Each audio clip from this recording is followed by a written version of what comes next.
on. So we're live on YouTube. So hello, YouTube.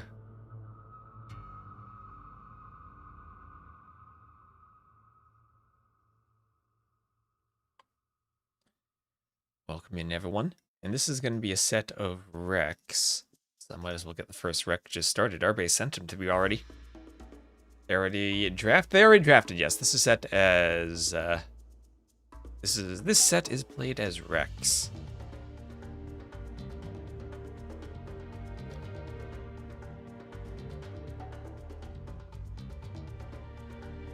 So we have our games all set up for us here.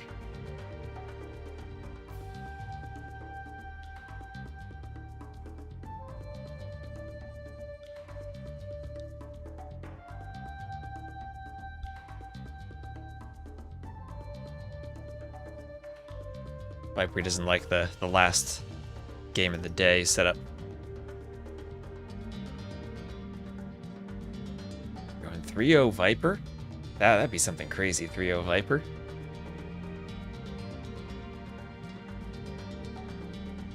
Wouldn't be too surprising for me, though. But could happen.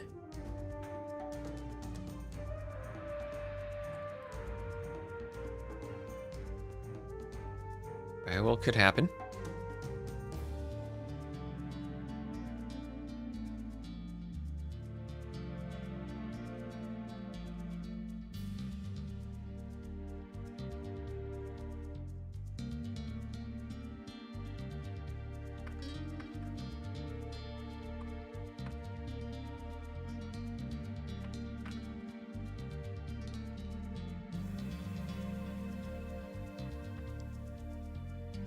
Through 2 Viper would be cool, full set. That's what you always got to make a prediction of in a best of 5 that it's a 3-2. Because that way you're never wrong until the final game. There's always a chance until it's over that you're right. I think TaToH is very strong. I think there's a lot of question marks around these players' strengths now that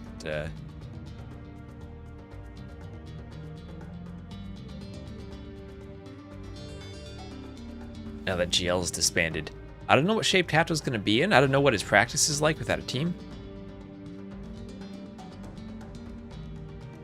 Alright, so T90 will probably call in like 10 minutes. We're taking a bit of a break, it would seem. That gives me time to finish my coffee then. So how's everyone doing? How's everyone doing? Also, let me show you guys. I've been working on my keyboard.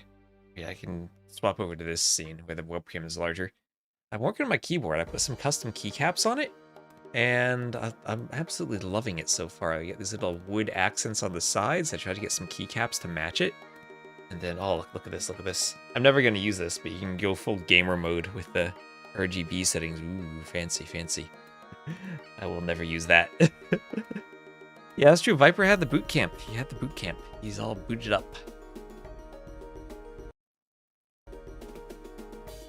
There we are. Hello, Evan. You're doing well, nice. I'm doing great. Today I've been working on, I've had TTL on my second monitor, and I've been doing some primary monitor content. And by that, I mean I've been working on tooling for random map scripts to get more proper editor support, like hover documentation, pop-ups, and I'm working on formatting that right now. Gives you chocolate vibes without the RGB. It's supposedly coffee keycaps, but I felt they worked very well with the kind of off-white aluminum plus wood accent on the keyboard, so I went for them. Do all the quests, hello. The RGB does kind of shine through the keycaps a bit, so it's I wouldn't really use them with the RGB. The keycaps that came with the keyboard are a bit better at not being shine through. But for most of my past, I don't know, 10, 15 years of gaming, I had always gone for black or dark colored peripherals like this mouse I got here. But I thought, you know what? I'm always gaming in a well-lit environment. Why don't I get my keyboard? I don't use the backlight anyway. Why don't I just get a keyboard that's white so I can see it in the lights? I spill my coffee. If I spill my coffee on this keyboard, it's over. It's all over. I don't think the PCB is surviving that. I gotta be extra careful not to do that. What switches? So this is the Keychron keyboard. The switches I could use were very limited. They're linear switches, but the ones that came with it are they call them their nebula switches. They're purple. I swapped it out for their dawn switches. Hopefully there'll be more switches in the future, but not many options for what I could go for. But I picked the ones with the lower activation force, so I can press them more quickly.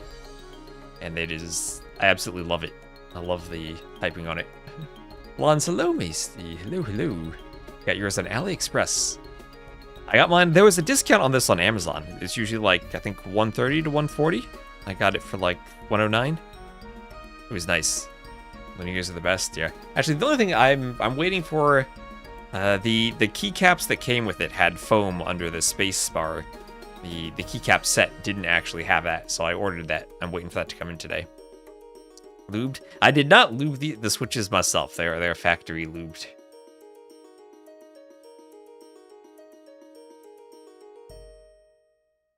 I did not take all the switches apart and lube them. Although maybe next time I do a keyboard, I'll do it. Let's see, I need to make this window larger. When Sniper and Tat, you mean Viper and Tatty? They're gonna play, I think the start time's about 10 minutes. It's worth it. Maybe I do some more modding. I'll need to, like, actually open up the case and see, like, if there's proper tape on the back of the PCB. Maybe there's more mods I could do. Maybe I could get some custom stabilizers. I don't know. I've not modded keyboards all that much before, but I started watching videos on it because it seemed like fun. These are the Hall effect keyboards, or the Hall effect switches. You can be a pure gamer.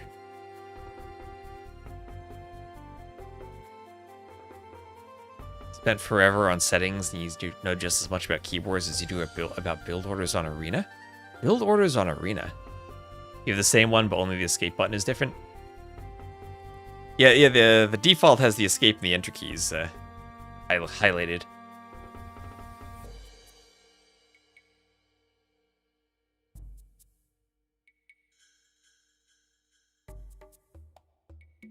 Also, I updated OBS, and the audio mixer now displays vertical bars instead of horizontal ones. I'll need to get used to it, but I think I like it.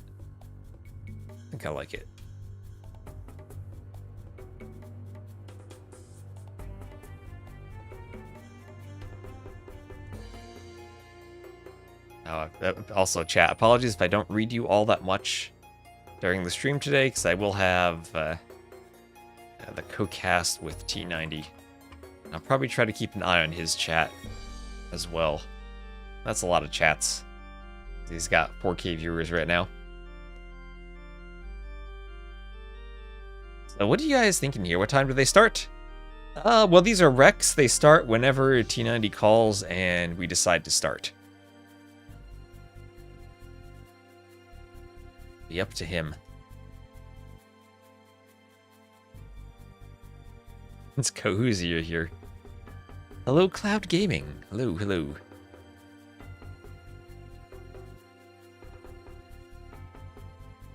Don't tell him.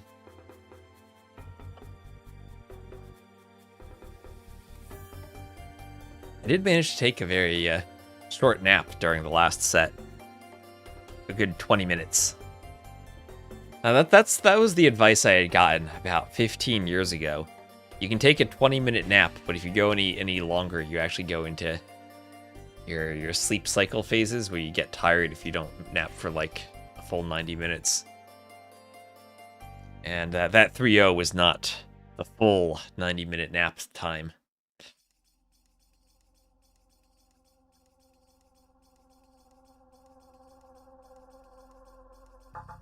Have fun with the co-cast. We'll have fun with the watching of the co-cast. Hello, why don't you say hi? How are you doing?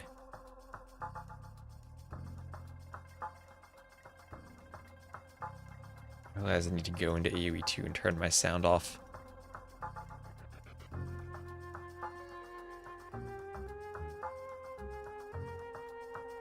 Da Vinci used to cycle sleep like 5 to 10 minute naps every hour, 24/7. At least that's what they say. I don't think I could do that. I don't think I could do that at all. I need good, proper, lots of sleep.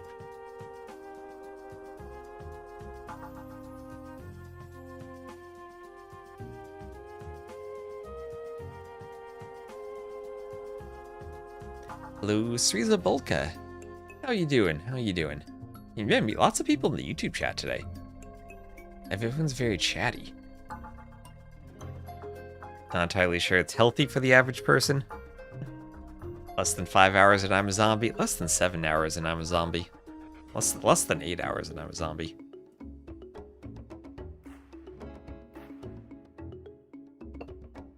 In my youth, I'd be powering without sleep. But can't do that anymore. Oh, also, I'm thinking of getting a new... I saw that Logitech has a new mouse that I guess is kind of... I always used Razer mice, but I figured maybe I'll change it up. They had a new mouse that apparently has like mouse switches that are similar to the Hall Effect ones, that you can set the like activation force on them, and like you can determine how far down you press the button before it clicks, and you can turn off some of the feedback, and apparently you can get like a really quiet click out of it too. And I've used the mice so long, I'm kind of annoyed at hearing clicks when I click. That's a weird thing, but I wanted to try it out. You try out some new hardware.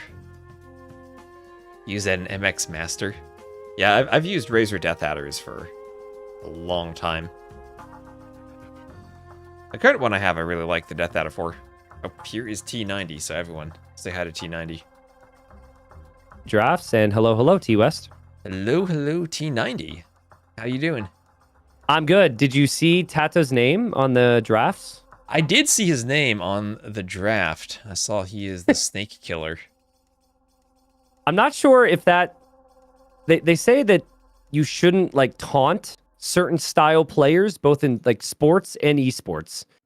And obviously, that's TaToH kidding, but I don't know if I would want to give Viper any additional motivation here. I don't know. Sometimes Viper comes out on the short end of the stick with the trash talk. I remember a certain Battle Royale tournament where he wrote to you and said your gameplay is as good as your mustache, and then you won the tournament. So I'd be prepared to trash talk Viper. That's what... Thank you for bringing that up, by the way. Oh my god. By the way, I didn't pay T-West to say that. Thank you for reminding... It is crazy, right? One Battle Royale tournament, a caster ends up winning, and they never host another one again. I mean, what's going on? They never hosted again. But that's the thing, is they brought out the dog in me, man. Everyone's so nice to me, and then I suck. So Viper made me... He motivated me. That's my point. So TaToH calling himself Snake Killer might motivate Viper a little bit too much here. I don't know, but... Do you think Viper needs motivation, though? Last set he played, he seemed like he was at least turning things on a bit more than he had been earlier in TTL. Yeah, I mean, he had the motivation then because it was do or die. Like, he had to do it, and I think that's where Viper's very dangerous. I think it's completely fair to say that Viper probably needs to flip that switch a little bit earlier in this format so he doesn't potentially get pushed out of the playoffs. But, yeah, he made the playoffs. Viper is, no matter if he's not even, at his peak or playing at his best, he is easily one of the most dangerous players when the moment is at its brightest. So yeah, I have him as the favorite for that reason, but I do think his lack of preparation overall could be a weakness, and I expect TaToH to come out swinging with some unique strats today, like Coast Arena, Mudflow. They're just all maps that are very TaToH-esque. Well, remember, Viper just had that boot camp. And he flew to Brazil, went through the Onamaru boot camp, so I'm sure he's actually pretty well prepared for TTL right now. Well, I don't actually know, because, like, on one hand, yes, you should be more prepared. You got everyone together in person. You could play some games, which I'm sure is great. But also, that's a long distance to travel. And they traveled, like, we've been having scheduling nightmares to get these sets played because players are exhausted and players just traveled across the world to come home from that. So I agree. I think the preparation should be there, but also could very easily, like, energy levels could be low and things like that too. So, anyways, I'm good to hop into game number 1. Viewers, because of our scheduling nightmares this season, this set was played earlier today, basically as we were casting another series. We're covering it as Rex, obviously. We don't know what happened, but so just so people are aware. T-West, I'm good to go. Just let me know what second you're at then. I'm at 0 seconds. Whenever Perfect. you're good, I'm ready. All right, sick. Before we start, predictions, though? I'll go 3-2 Viper. 3-2 Viper. That's kind of where my head is at. I think it could be a 5-game set. So, anyways, 3, 2, 1, go. Here we are. And final round of 12 set. Winner here has a matchup against Hera in the quarterfinals. We've got Viper in the yellow. Viper was just able to squeak his way into the playoffs, getting that 3-0 victory at the end of group stage. And we've got TaToH, who was second place in his group. TaToH had an amazing season in group stage.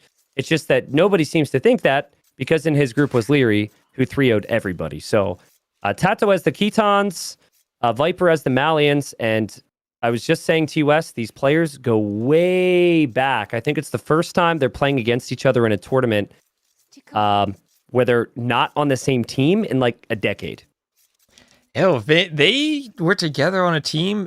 It was still Tyrant when TaToH first joined, right? Before it was Secret and then GL. Now Viper's over on Onamaru. TaToH, I don't know if TaToH's a play-in. I don't think he's on a team right now. But he's probably looking for some revenge against his former GL teammate now that everything's broken up. Yeah, and it's a matchup where there's just so much history. They know the other's tendencies. I think for a Viper, he should recognize TaToH has a tendency to typically play very heavy army in tournaments. TaToH likes his all-in scouts or his all-in knights. And with TaToH having the Ketons here, you do need to be a little bit worried there. Once the pastures are up and once forging upgrade is in, the scouts could be very strong. I would expect Viper, in general, he tends to play a little bit safer between the two of them. I expect him to play maybe a bit more defensive here. I don't know, because Viper is a player who likes to masterpiece too. And when I see him pick Malians, I'm just thinking he's going to go Siege Tower Gebeto at some point. Oh, I mean, he picked Bengalis on the draft, so I could easily see Viper considering a fast castle on Reverse Acropolis, which he did in group stage. And his stone's on the back. I guess that's the good thing about Viper these days. I think there's been a bit of a drop in form overall, but he does now have the rare fast castle to surprise the opponent. He does. He did a bunch of training with Phosphoro. He's been hopping on the calls with Phosphoro, reviewing games and learning from the master of how to fast castle and almost win King of the Desert with it, at least. I think for Viper, he just has so much fun trying something new, right? And because he's been around the game for so long, because he's won everything so many times, he still wants to just have fun with the game, right? There are sometimes some things that are very much just like repetitive about an RTS game. But the thing is, it works, right? So I'm all for it. We're all going to clickbait the Viper masterpieces if he can pull off some fast castles and take some risks here today. But what Viper needs is what he had against Mihai. He needs killer timings with the attacks. He needs lots of army. The scary version of Viper for Viper fans that can occasionally appear is the one who plays towards walls and like 3 TCs with basically no army. So no greed from Viper today. That's kind of Viper's playstyle that he had done for years, that very greedy defensive walling playstyle. But kind of a weird strategy setup from him. He's both known for that, but also known for going for the masterpiece all in whatever random strat he cooks up at the time and still managing to win with them. So I don't know what we'll see from him today. Yeah. Well, for now, he's going for Militia and no Feudal Age behind it. Obviously, still could. Yeah, I would agree with you, but I also remember when Viper... it wasn't just low army greed with no calculation behind it. I remember when Viper, very similar to Hera now, would find the key timings with the defense or the attack, and then, it's game over, right? You're never catching up to him. I think the levels changed a little bit. I think for Viper, the consistency's tough because life is busy and he's been playing for so long. But weird to me, we haven't seen a lot of 3 militia drushes from the Malians. And TaToH didn't scout any of this. And TaToH doesn't know that Viper's looping around the woodline right now. Yeah, and Viper hasn't scouted much. He hasn't seen whether TaToH went out to either of those ponds on the tops of the slopes. If TaToH were there and Viper could drush that, that'd be great. But so far, it's just going to be TaToH quick walling in the back. Ooh, yeah. TaToH catches a glimpse. I think of the forward militia. I'm not certain. But TaToH's like, I know you're known for quick walls, and I can quick wall too. Damn, well played. Yeah, but those militia are in the back. TaToH won't be walled up on the sides now, so he will be open.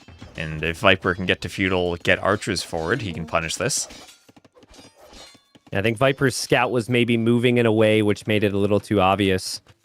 But nice tiny detail here. Viper's actually attacking the lumber camp because it's more expensive to repair a lumber camp, and he knows that TaToH will have to repair at a certain stage. Viper with a little bit of control. This gives him some time to wall up. And not the full walls. Still going with 2 lumber camps. Very clean eco transitions overall for Viper. But TaToH's still getting his stable up now. So if you're Viper, he has 3 vills on gold. He probably wants to get a spear and 2 archers and try to go forward with them before too many scouts come out from TaToH. And maybe just try to pressure the Khitans before the blacksmith comes up, before they get that double forging upgrade. I love that from TaToH right there. That was so good from TaToH. TaToH's never going to kill that villager, but he's testing to see if Viper's on form there. He attacks the villager, he annoys and distracts Viper, and then uses the spearman and snipes the scout. That's multiple spear hits, and sniping that scout with a spearman, which is slower, is a huge find. Well played to TaToH. He'll take that over a villager kill every day. And for Viper, he still just has to keep his eyes peeled. Does he realize this bush is about to be overforaged? No, he doesn't. TaToH gets the palisade down as well.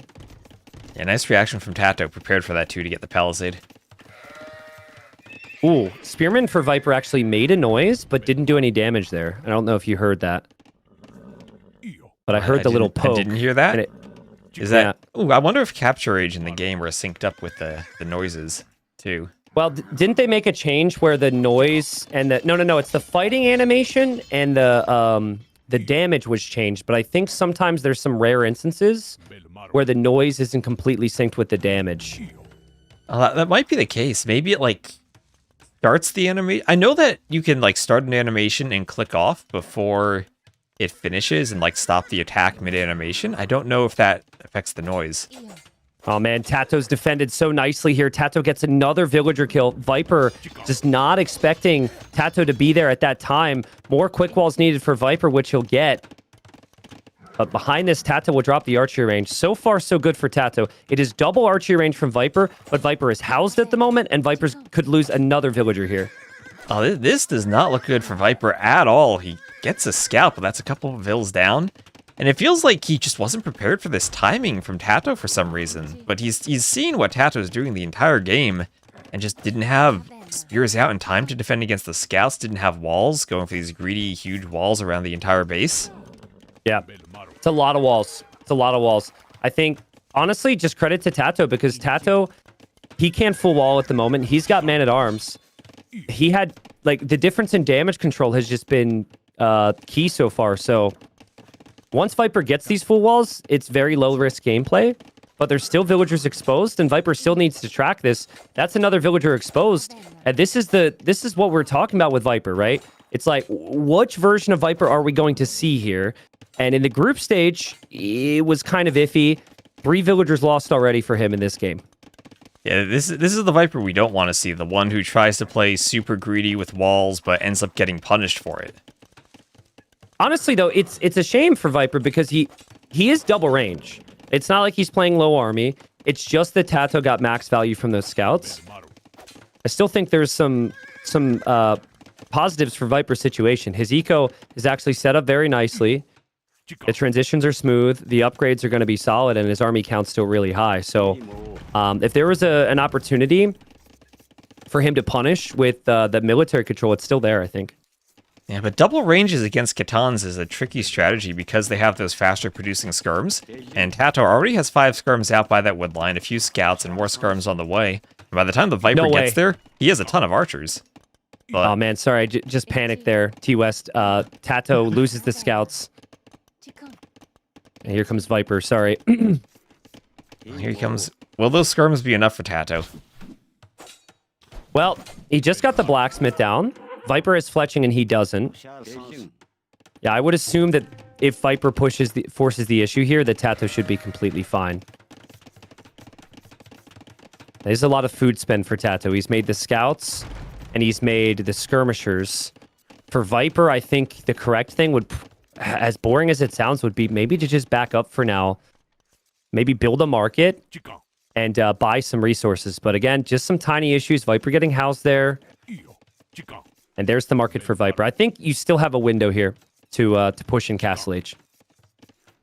It's a tight window, though. You have all those archers and all that investment, but you're on one unit that TaToH counters with skirms. You're making it tough to find a fight where TaToH doesn't have skirms. Well, yeah, you have to choose one. You either keep your army alive and go Castle H, which means go home, or you stay forward. But if you stay forward, you're going to need a whole lot of army here. So I think Viper wants some counter damage, which is understandable. But TaToH now sees the army out of position, and TaToH can chase this down with fully upgraded skirms. I'm not sure what Viper saw there or where his mind was, but to me, it felt like these were two very different types of decisions. The first decision with the market was, let's go Castle Age fast. And then the second decision was, let's move out with the army. TaToH's got a micro well here because there's still some man-at-arms, but TaToH's on the correct side of these archers to prevent Viper from escaping. Yeah, he is. He's gotten the skirms between the archers and the retreat lane, but everything's going to go down for Viper. He can't take this fight. Skirms are too good. Yeah, unfortunately, kind of feels like he's forced to. He might have a chance, actually. He didn't lose that many. Losing the infantry is not an issue for Viper. And now TaToH will have to chase those down, and Viper did drop a stable here. So with 1 or 2 scouts, he could always force the skirmishers away. I think something we didn't talk about a lot was the maps. Viper with these walls has a really nice map. The gold for TaToH is going to be painful against crossbowmen, so we'll see what TaToH chooses to do against that. Yeah, Viper's adding the scouts. That's slowing down his castle each time, though. And he's already sold the stone. So this is an awkward position for him, trying to still find food while making scouts. Yeah, I wonder where the archers go. I feel like, again, the archers you want to preserve till Castle Age. He's going to send them forward for now, and now he's looping them back. TaToH, he's done some interesting things with the market throughout his career. While I appreciate the creativity, unless you're Saracens, I feel like you do need to actually balance your res appropriately. And he's just going to sell his resources to try and get the res for Castle Age so he never takes the gold in the front. I'm not sure I like that. I think you're going to need the gold income for upgrades at a certain stage. Yeah, well, Viper already used the market first, and TaToH's kind of forced to do that just to maintain the same uptiming. Does Viper see the gold? Obviously he does. So he knows about that. Viper scouts are over on the side. This would make TaToH think that maybe the archers are over here. And Viper should also be able to see, I'm not sure if he really looked at it, but could come to the conclusion that TaToH is not actually taking any gold. And he's going double stable, double range. Viper's not playing. He's not messing around here with the numbers. It was just the start. Every other aspect of this play for Viper has been full army, and he didn't end up losing his whole archer army. Yeah, and I think that's Viper just noting the gold locations, knowing that TaToH has to secure them, and he's trying to go bloodlines, armor, full aggression, and early Castle Age. But here comes TaToH. If TaToH can force a fight and clear archers, that's going to be horrible for Viper. Oh, this would be the worst possible time. I mean, obviously the worst possible time would be like 2 minutes ago or something, but yeah, Viper, he needs to save these archers. Luckily, with the way the movement speed works, he should be able to, I think. And TaToH's going to chase him down. It's going to feel so frustrating for TaToH to see the uptime. But at least he'll know exactly where the army's going to be here. Yeah, and Viper had to use the market a lot to get up, selling stone, selling wood. And this is a good time for TaToH to take a fight before those upgrades come in, and he'll pick off a couple of archers on the way. Yep, not bad. TaToH's food count's looking pretty good with those pastures. He can always sell that off to get elite skirm. Bodkin arrow's on the way. Viper's got a window here where he can push these skirmishers. Viper's also bringing in some knights, which means the skirms would have to fall back towards the town center. It's all about micro for now for TaToH. He'll see the knights. He backs up towards the TC. I don't think Viper will be able to make that many knights with this eco, but saying that, he does have 16 on food right now. Well, he's also doing the university, so he wants ballistics. That's not going to be much eco for farms. If TaToH had golds, I think Viper kind of has a weird issue right now. But TaToH doesn't have golds. He's selling stone to get golds, and he's selling food to get golds. And eventually that just hits a wall. And Viper, he has the map control for the time being to consider expanding his economy if he wants to as well. But yeah, Viper's understood that the way he's lost some games during the group stage this season is because he goes for eco with no army. He's going ballistics, crossbow, double stable knights. This is a lot of military upgrades. And it's also giving him the freedom to go out to that pond on the top and actually take some food without needing the farms. Yep. At that stage, that just helps you. Right? When you're doing where... ballistics, then you don't need to add in farms, having those extra foods at this stage. Oh my god, he's going for +2 armor as well. +2 armor on the knights, and crossbows, and ballistics. It's a lot of upgrades, but in many ways, I think TaToH could maybe match. I find it awkward to play camels here because the crossbows can take them down.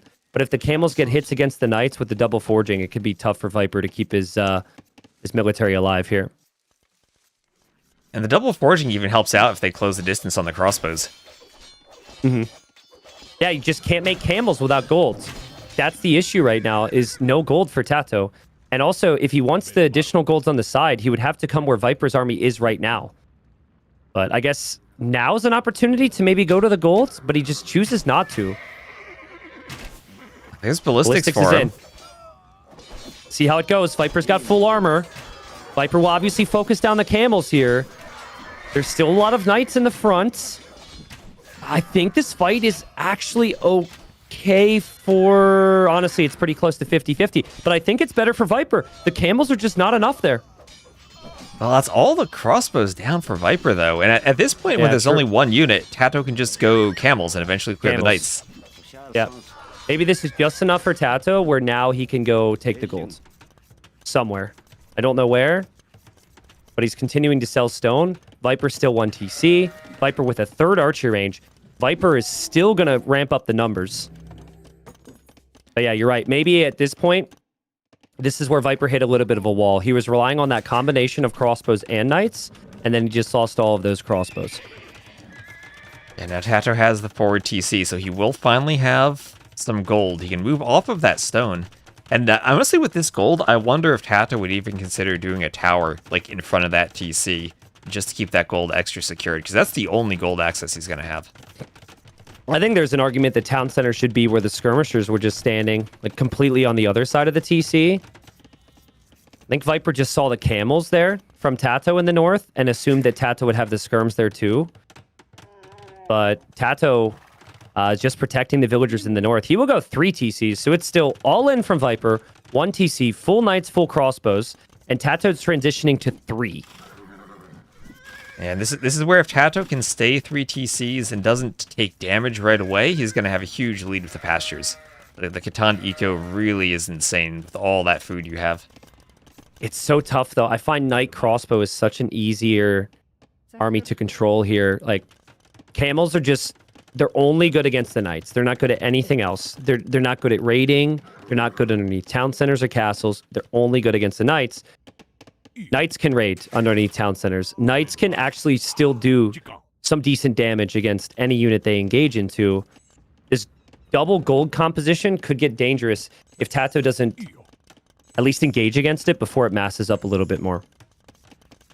Yeah, and Viper with the forward workshop, he's going to need to push that gold on the front. At least for Viper, the good thing that TaToH's 3rd TC was on the stone and not on the gold. So Viper still has the option of pushing that 1 gold on the front and really hurting TaToH's ability to pump out any type of gold unit like those camels. Yeah, there's the camels, and I think TaToH will realize, holy crap, that's a lot. He sees the crossbow numbers high, and he knows siege will come, so he'll go for his own siege workshop. This is where TaToH might consider guard tower T-West. Yeah, He and that's what I was Bartles thinking have earlier. done that a lot, so yeah. Yeah, I feel like everyone has been doing more guard towers recently. Maybe people realized how good they were from seeing the Koreans in all those Red Bull games, but I've been seeing a lot of guard towers recently. It's a lot of military for Viper. He's falling behind in Vils, but he's certainly got the military right now.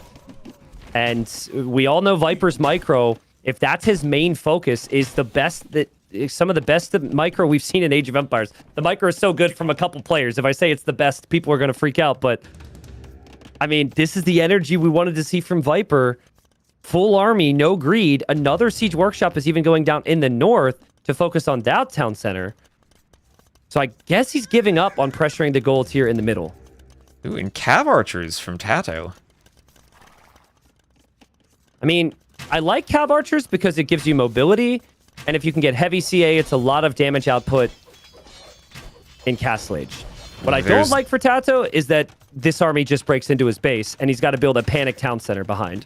There's no house there. Does he have army to fight this, though? Is this Viper, can he get a mangonel shot? Maybe going in too deep? Oh, that's so good. The inefficiencies for TaToH are going to be insane. TaToH's losing his skirms, and TaToH can lose his siege all in one swing. Horrible for TaToH. Amazing for Viper. Who cares about town centers at this point if you do this much damage? Full evacuation mode for TaToH. This was his pasture eco, T-West. Like, this was his wood eco. It's all disappearing. And he's going to lose more Vils, trying to do that panic house with ballistics. Oh, Viper's splitting up the crossbow, shooting 2 Vils at once. That's so good from Viper. I think now Viper can always adapt into a bit more economy.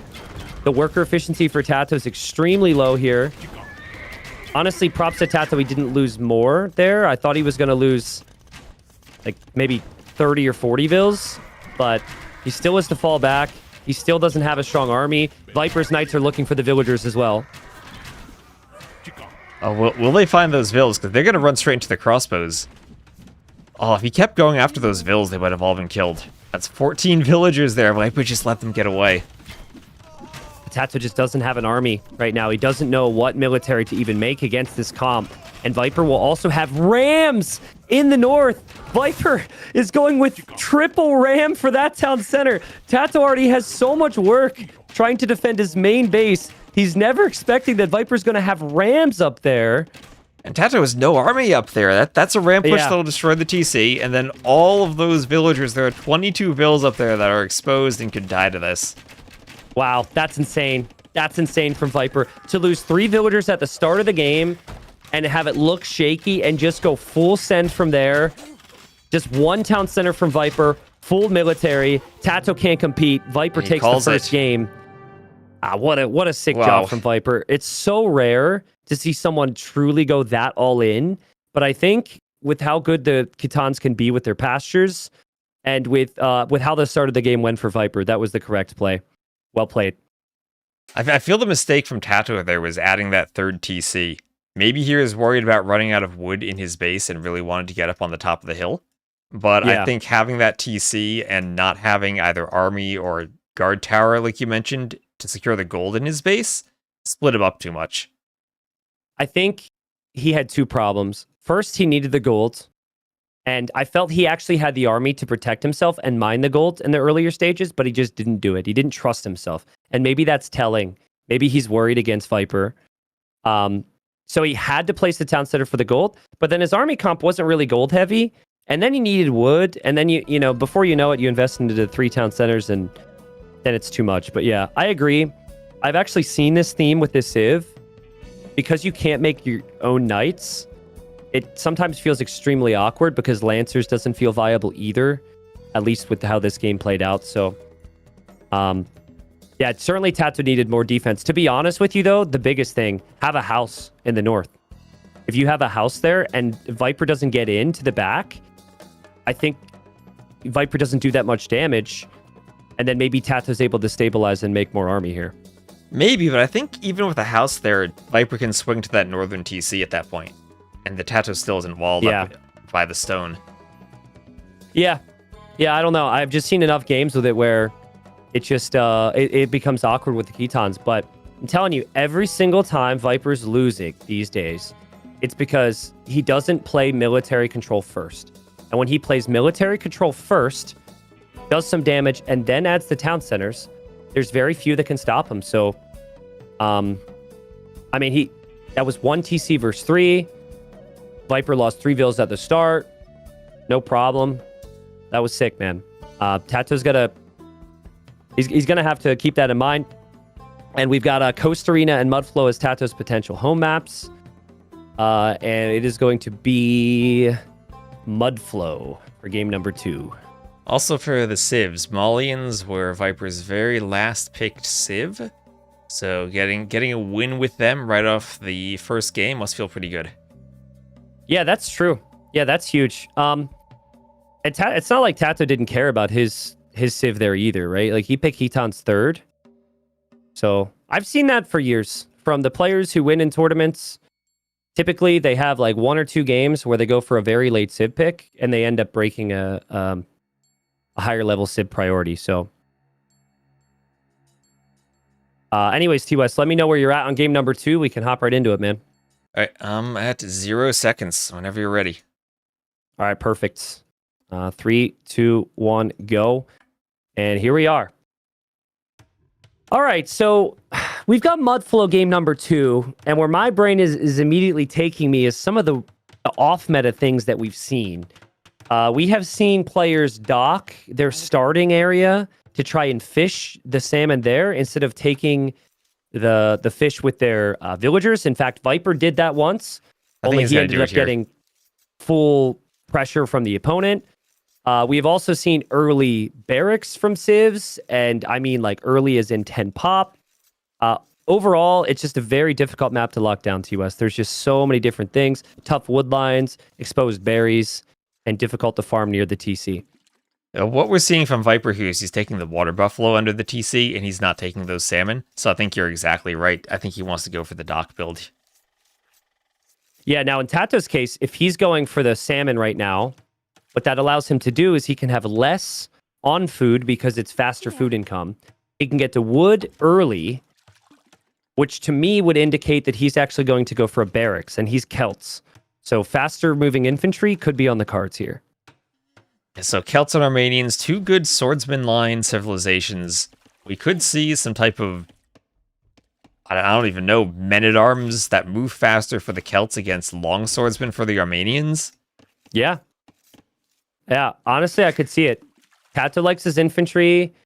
I think for Viper, he's really paranoid about being greedy and trying to wait for like archers and scouts because he tends to get a little bit punished if he plays defensive. So Viper's confused us all, and he is actually on the fish now, so maybe no dock, but he will go for the wood line there on the mule cart. I was hoping for the dock because we're now in the patch where you can garrison the fishing ships. So it's actually pretty safe to do the docks, and you're not going to get punished for it like you were in the earlier stages before that change came in. Well, here's the weird thing about that. So they made it possible to garrison your fishing ships, right? But if you do so after the fishing ships are on fish traps, it's a pain in the ass to get them onto the fish traps again. That is very true. There's no easy... I guess they would have to push out a patch to somehow make them automatically go back to the fish traps. But if you have to garrison like a full dock with fish traps, let me tell you, it's not very easy. So Viper steals the water buffalo, and he will probably be surprised. He sees where TaToH has built the lumber camp, and he's like, wait, what? Like, why are you taking the wood there? And the answer is because TaToH wants to be safe, and he wants to do this. Wants to do that barracks. The pre-mill barracks, which we see pretty much every time someone does a barracks in the Dark Age these days. Wood in the back, so it's close to the TC, easy to get, and he wants to go for an early drush. Yeah, so I think TaToH's going to be looking for the wood line. Now, there's an argument that Viper wouldn't have gone to the middle wood line because you can just use the mule carts and move around.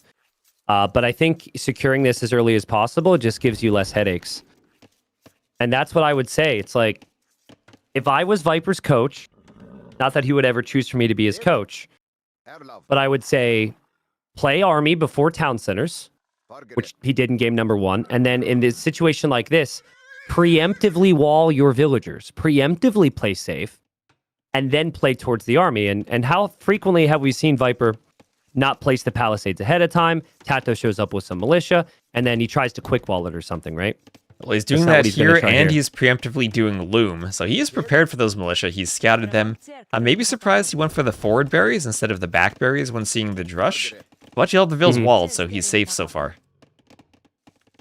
Someone says, T90, can you be my coach instead? Yes, create villagers. There's my tip. Press the hotkeys. Yeah, add hotkeys because I know you don't have them all. And always produce villagers. There's your coaching. You got to go to the T90 YouTube channel, sort the videos by oldest, and click the hotkey tutorial video. No. That's such an embarrassing video. Oh, don't watch that. Don't watch that. Watch the very first video T90 ever made that'll teach you how to use your hotkeys. That would be so bad today, too, because back then there was no grid standard. So all the hotkeys were different.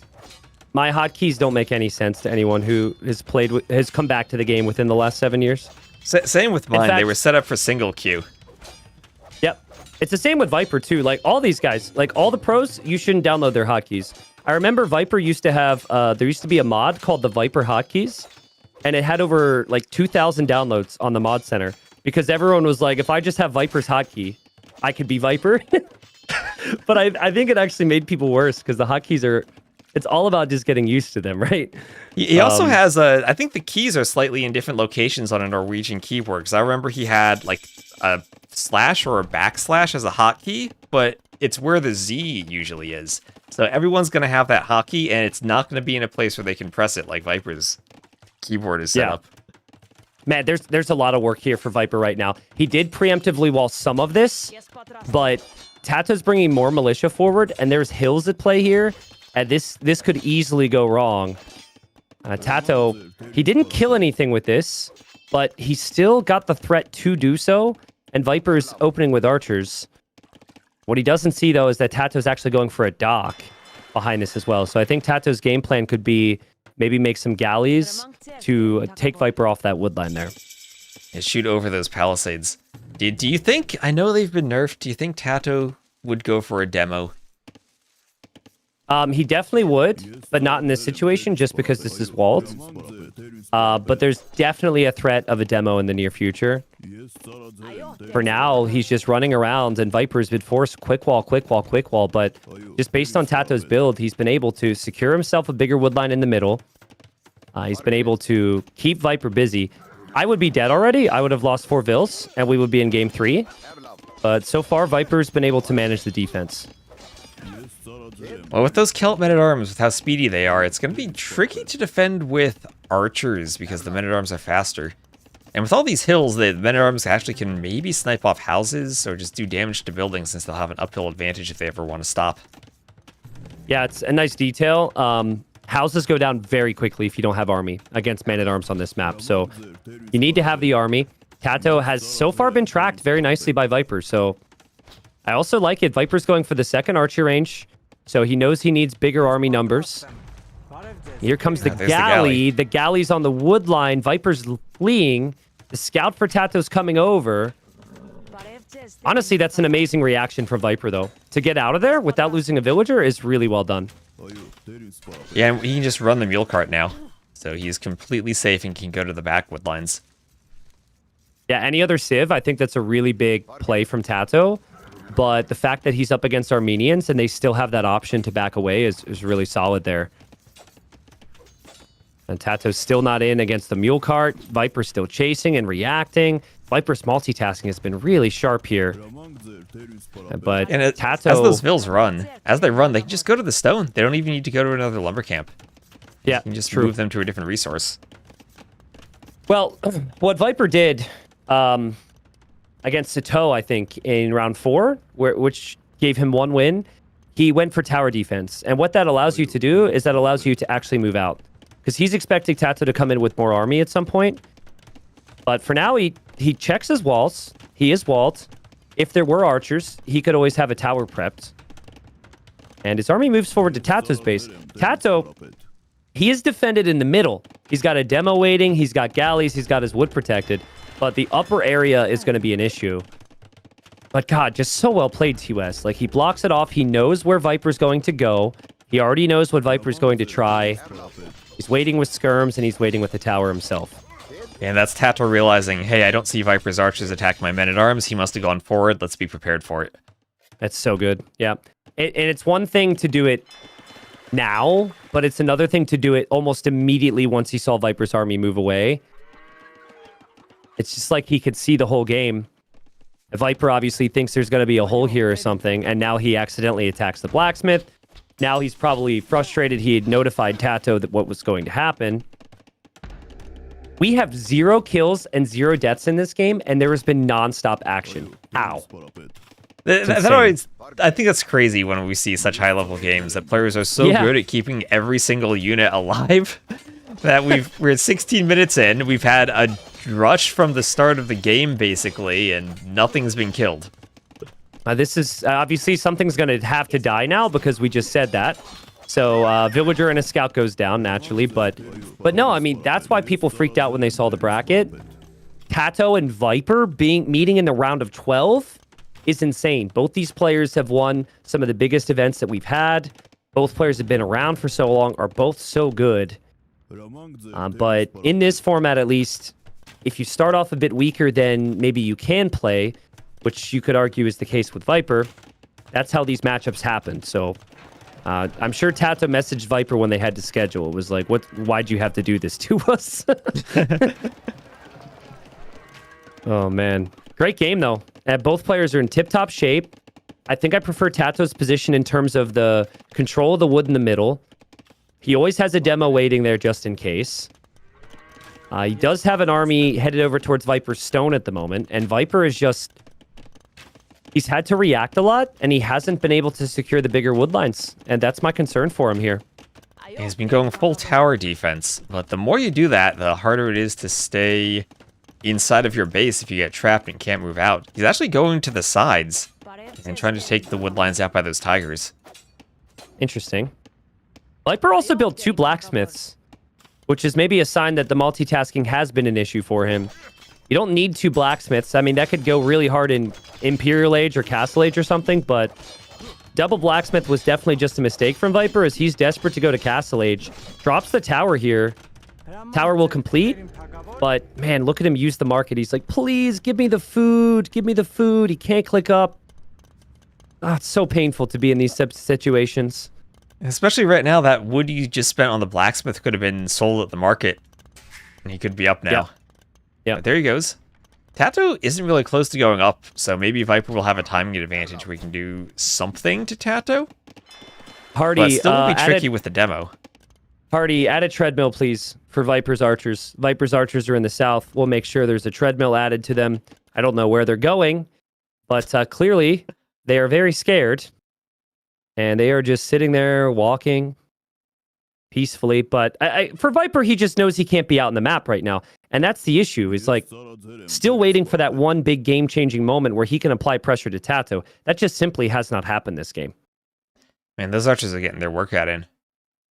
I think it was a couple patches ago they changed it so units will like hit the edge of the map, and if you still had given them a movement command, they just kind of walk in place. Yeah, that's been there for a while. That's an interesting one. Maybe like 6 patches ago or something. I'm not sure.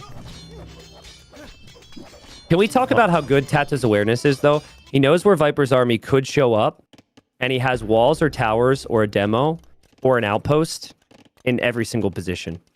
Like, there's really nothing Viper can do to surprise him. Now, Viper could still dish out some damage, but it's unlikely if TaToH has the army around, and he is waiting at home with his army. I would love if Viper somehow could get a demo on TaToH's wood line, but sadly Viper doesn't even have a dock. And those men-at-arms clear an archery range at the front, so they are being very annoying even if they're not killing vills, just destroying buildings. The worker efficiency for TaToH's eco has been... Well, apparently it's been worse than Viper's, but to me it looks like it's been more efficient. He finds skirmishers on some archers down here in the south, so those archers wish they would have jumped off the map instead of dying like this.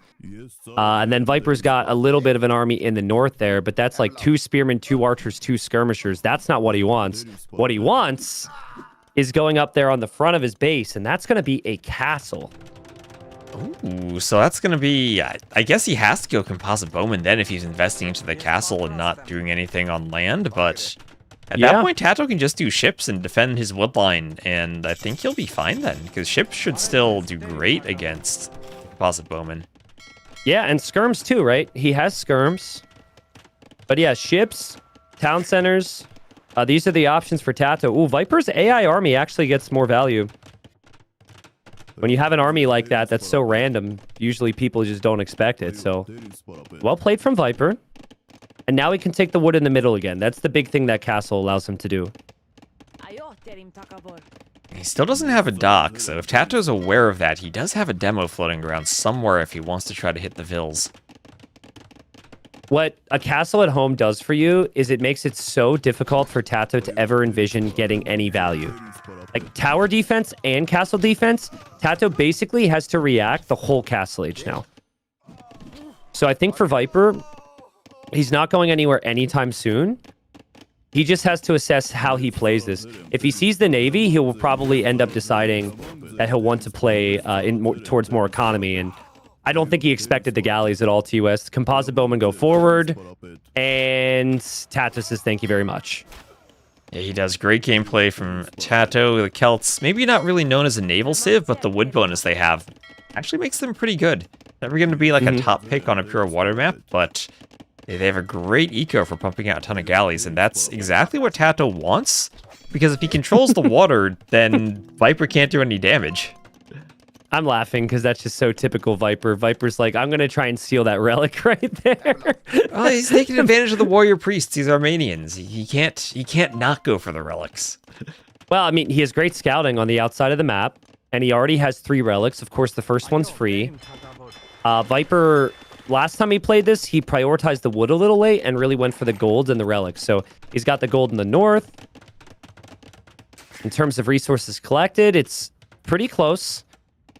And Viper will go for 2 docks now. But again, it's like TaToH, he doesn't feel like he can easily damage Viper. And then if Viper starts to show up with big Navy, TaToH is pretty hard committed to that town center in the middle. So you can see TaToH being vulnerable if Viper can sneak some Navy up. Yeah, the Armenians should have the better ships in the long run. But maybe still a ways to go before they can get the numbers out to deal with the Celts.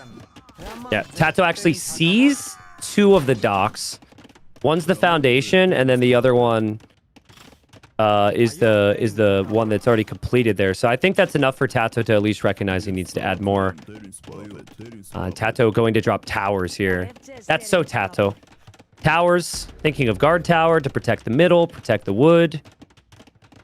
If you have the worst Navy, you probably need that one extra thing to stay competitive. Not a bad choice. And Viper also with the mule carts should be okay, even if he doesn't have much control of the middle right away, since there's so much wood on the outside, but it's kind of spread out. So you can go up with the mule carts and take it, even head over by those pandas and take the wood out there. I mean, what do we even see late game here? Champions, Navy... And yeah, Champions and Navy, pretty much. I mean, Celts do have heavy demo. They do get the fully upgraded Hulks, so I guess they're better on water now than they were in the past. It's going to be a weird game compared to some of the other Civ matchups we've seen.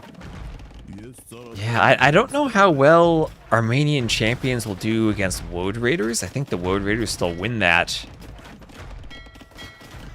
Yeah, nice find from TaToH. And TaToH's been on 4 town centers here, producing villagers for a long while. And Viper's also losing some villagers on the outside. I think Celts with Siege Ram could be really strong here. That's not something the Armenians get. Yeah, you could even push on water with the Siege Rams if the Armenian player is going for the galley line. Yep. TaToH will know that. TaToH and Viper both old school, and back in the day in Galley Wars, you would see lots of Rams incorporated just to tank. Pretty crazy how TaToH's got 3 towers before there was even a threat in these positions. Well, but also pretty crazy you expect to go towers, it's TaToH. Yeah, yeah. Also amazing that Viper somehow finds value in these situations. Like, 3 composite bowmen should never have any chance of getting some value. They come in, they harass a little bit, they snipe a monk, they snipe a vill. There's also 2 sneak villagers from Viper in the south that are protecting that gold. They might be important later on. And Viper's Navy is superior when compared to the Celts in Imp. But he's behind big time now by 20 villagers. Yeah, there's a guard tower even from TaToH. So he's ready to use towers against the ships. Celts even can get up to keep. They'll have arrow slits. They could even do stronghold. They're unique tech. You don't really think about it too much, but it does make their tower line attack faster. I think TaToH is not going to fully recognize just how much Viper's committing to water at the moment. He only saw a dock and a half. There's 4 docks. And Viper's getting university upgrades like clinker construction and also, what's the other one? Sorry. The armor one. Careening, I think. That's still careening. Yeah, so with that, like, especially in a galley war, you're not going to think that Viper has that. Viper's coming forward with a castle. TaToH could go for his own. That's a much bigger army for Viper, or much bigger navy for Viper. There's the castle from him. TaToH needs to counter castle, I think. Well, TaToH's up to Imp. TaToH's up to Imp. He maybe has room to kind of do a castle farther back and wait for Trebs, knowing the Imp timing. As Viper has almost no resources to go Imp. He has no food for it right now. He'll have to buy his way up if he wants to, but that's going to be a long time where TaToH's going to get Trebs out first. I've seen it enough times where in those instances, a player just immediately counter castles it and sends all their navy in. That's some beautiful patience there from TaToH. Because I think the amount of navy and navy upgrades that Viper has would have come as a surprise to him. I am noticing a trend though, T-West. Viper's got 4 relics. I guess Viper has been spotted on the gold on the outside, but Viper's got more of these golds in his vision now. TaToH doesn't really have a lot of gold protected. You can see some of it, but he doesn't have it locked down, and gold's obviously really important here. Yeah, now that you mention it, TaToH, is he taking gold right now? He has 6 fills on gold, and it's about to run out in the middle of his base. He's going to need to move either to the north, where Viper's starting to move around with churches, or to the south, where he's going now, which is maybe a bit safer. I think TaToH's making a couple woads. He's going to send them around the map to these golds. I personally would like to see a town center in this gold in the south, so that's not raidable, but Viper isn't there for now. And Viper's just now about to click to Imperial Age. So, which position do you prefer? Do you prefer the better overall villager count? Or do you prefer additional golds and relics? I really don't know. I think it depends. I don't know. I think TaToH's in a better spot here. I mean, that's a 30 vil lead and better imp timing. And Viper still doesn't really have a good way to raid the gold since he's so heavy on navy. Yeah. I think Viper's got a lot of flexibility here, though. He's bringing his navy around. Like, most of TaToH's villagers are going to be exposed. As I say that, though, TaToH does have the tower up. And TaToH is going to go for fire ships. The fire ships are now much better against the war galleys, and this is a weird choke point for Viper to move around in, to be honest. I'm not sure that's the direction he wants to go. He might get trapped full on here. But honestly, before careening and fast fire is in, TaToH shouldn't be taking this fight. I think he just feels like he's got an opportunity now, but I think he needs to wait for those upgrades, and he needs to move through, and the ships are stuck. No. Oh man, I mean, choke point messing the pathfinding. Wait, Viper's army. Viper's if only we had the map scripter here to complain about the wood line generation, T-West. The wood line there is fine. This is the pathing issue. that's something for Nilly to fix, not for me to fix. Trebuchets are out for TaToH. Viper's castle is going to go down. Another castle's going up for TaToH. He is trying to get us around, but as he does that, part of his navy goes down. Viper will send in some demos. Viper is getting Cilician fleet, so again, his navy will improve. He also has the blacksmith upgrades, but Viper is losing gold in the north to the skirmishers and the ram. I think at the perfect time, the navy's going to come in from TaToH to clear up Viper's navy, and Viper's castle is gone now as well. Yeah, and as you said, those rams, rams filled with woad raiders. They're going to be extra speedy, but we'll see them used against the navy too, as Viper's trying to do heavy warships. Viper's economy is just not near what TaToH is at the moment. He has the golden comp, but he doesn't have anything else. And with a 50 villager lead now for TaToH, which kind of comes out of nowhere. Maybe he can fight with inferior navy and win this one anyways. Yeah, the Celts won't have fast fires, but they will have the fully upgraded hulks at least. And if you get castles everywhere in the middle, then there's not much navy can do. Armenians could go for Dromans, and maybe that's Viper's best shot, to try to get enough navy that he can protect Dromans and try to push back against the castles. But then TaToH can raid on the outsides and try to stop Viper from getting wood. Yeah, TaToH, that's been the whole game plan, is just keep Viper off wood. He hasn't been able to keep him fully off of it, of course, because Viper got this area. But if TaToH just holds this for a little bit longer, Viper will eventually run out of trees. Viper's holding, though. Silesian Fleet is a big upgrade for his navy, and he's got the Dramans on the way. There is still the weird little ram push from TaToH, and oh, look, pandas in the north. Most important part of the map, pandas. I actually didn't realize you added them until last week. Which I feel kind of bad about, because that's a nice little touch. I added them on a couple of maps. You had to keep your eye out for them. Really? Okay. A nice little Easter egg. Viper's still thinking he can win this with gold control, because he's still controlling the additional golds with town centers and composite bowmen. And honestly, I think it's going to come down to if TaToH can build up a big navy here. He can't do anything on land easily. He's going to have to hard commit to the water, where he's getting dry dock, he's getting heavy demo. It might come down to if TaToH's favorite unit, the demolition ship, is enough. Maybe, but those are so expensive to upgrade now. I mean, he does have the upgrades. He has heavy demo, but Silesian Fleet Galleons? That's not the unit you want to use heavy demos against. They nerfed the demos big time, and TaToH was unhappy about it. He's been outspoken about it too. Demos were the best part of water. Thing is, if TaToH knew what we knew, he would just like ram push the sides or play light cav on the sides, and he'd probably win this game. Because Viper is backed against the wall, committing every single resource he has until Navy. But he doesn't know what we know, and he thinks that this is a little bit more desperate. He is getting as many upgrades as possible. He's even getting Carvel Hull now, which I'm even double checking. That's just going to be for additional movement speed, which will be nice because that makes the demo so much faster, right? And he is going for a forward workshop and towers and probably rams up in the north, so he does have something going on land. Viper, though, going to go for a raid in the south as he gets some composite bowmen around. It's a good thing TaToH already has a tower there.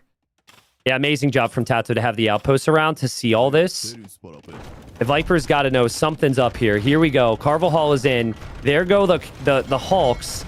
Hawks should be fairly weak against the galleys now. The demos are going to be in there as well. The pathing is obviously awkward. Does Viper see the demo? Does Viper get the demo? He did hit the demo. It didn't do as much as I expected, but TaToH's in. TaToH's under the castle, though. That's kind of awkward for him.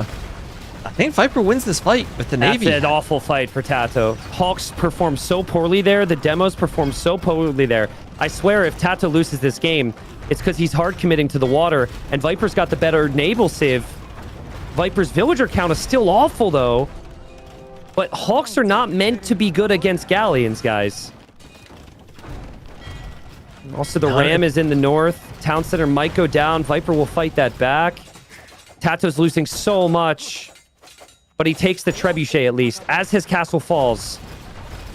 Viper kept that castle alive too. It got down under 200 HP. TaToH needed one more treb shot and it would have gone down. But now what does Viper do for wood? He's pushed off of the wood in the middle. He's fighting with Vills against the rams in the north. He's got maybe a few wood lines to the west. TaToH going Hawks there is only because his civ got fully upgraded Hawks. And no other reason. And he knows as well that Hawks should be so poor against galleons now. He just did it because he got a lesser version of a fire ship. But I think going for the Castle Age fires or your own galleons that just simply lack bracers probably better than what that was. That was wasteful.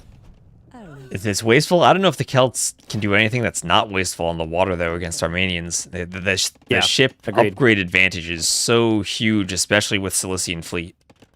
I'm okay with towers for now and attacking the sides, but my worry for TaToH is Viper's already on two-handed swordsman, so it's not like Viper doesn't have some competitive abilities on the side. Viper also can get Ferreters, which would add extra HP here, so Viper's got a lot of opportunity He's kind of putting a stop to any of the shenanigans from TaToH in the north. TaToH's just hit a wall in terms of options. I think he doesn't feel like he can do anything at the moment. And against that Navy, he might not be able to. This is just maybe a civ advantage for the late game. Viper recognizing as long as he holds, as long as he has a bit of water where he can dock, he eventually gets the better ships. And now, as he has the wood control, can start pushing on land. And TaToH's going for heavy Scorpion now. Heavy Scorpion, which I guess is for the side attacks. You can't push with it, but you can hold with it. He does also have the Rams and Woad Raiders taking down a TC from Viper on the side.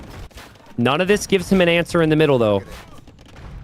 Again, I insist, I think it is a poor move to go for Hawks here. I would prefer to see Galleons, even though you're at a disadvantage. But maybe the demos. Can it be the demos for TaToH? He's had the eco lead the whole game. The demos are hard to see. TaToH actually gets in close before Viper realizes. I feel like that didn't do much, though. I feel like it's not enough. I don't know. He's just got to keep telling himself his eco's superior, his eco's superior, his eco's superior. Viper is out of gold, and Viper his wood line is right here in the middle. TaToH still has access to gold. If you can get demos on those vills, that could be something. Yeah. Viper's out of golds. He can't take any golds. We are now down to 6k gold left on the map. That will change. Viper will actually get 2200 gold there with a church and some swordsmen. And he's building up his galleons again. TaToH, he has an outpost, though. He'll see Viper taking gold there, so he'll know Viper has one last spot of gold. Okay. That's a lot of gold, though.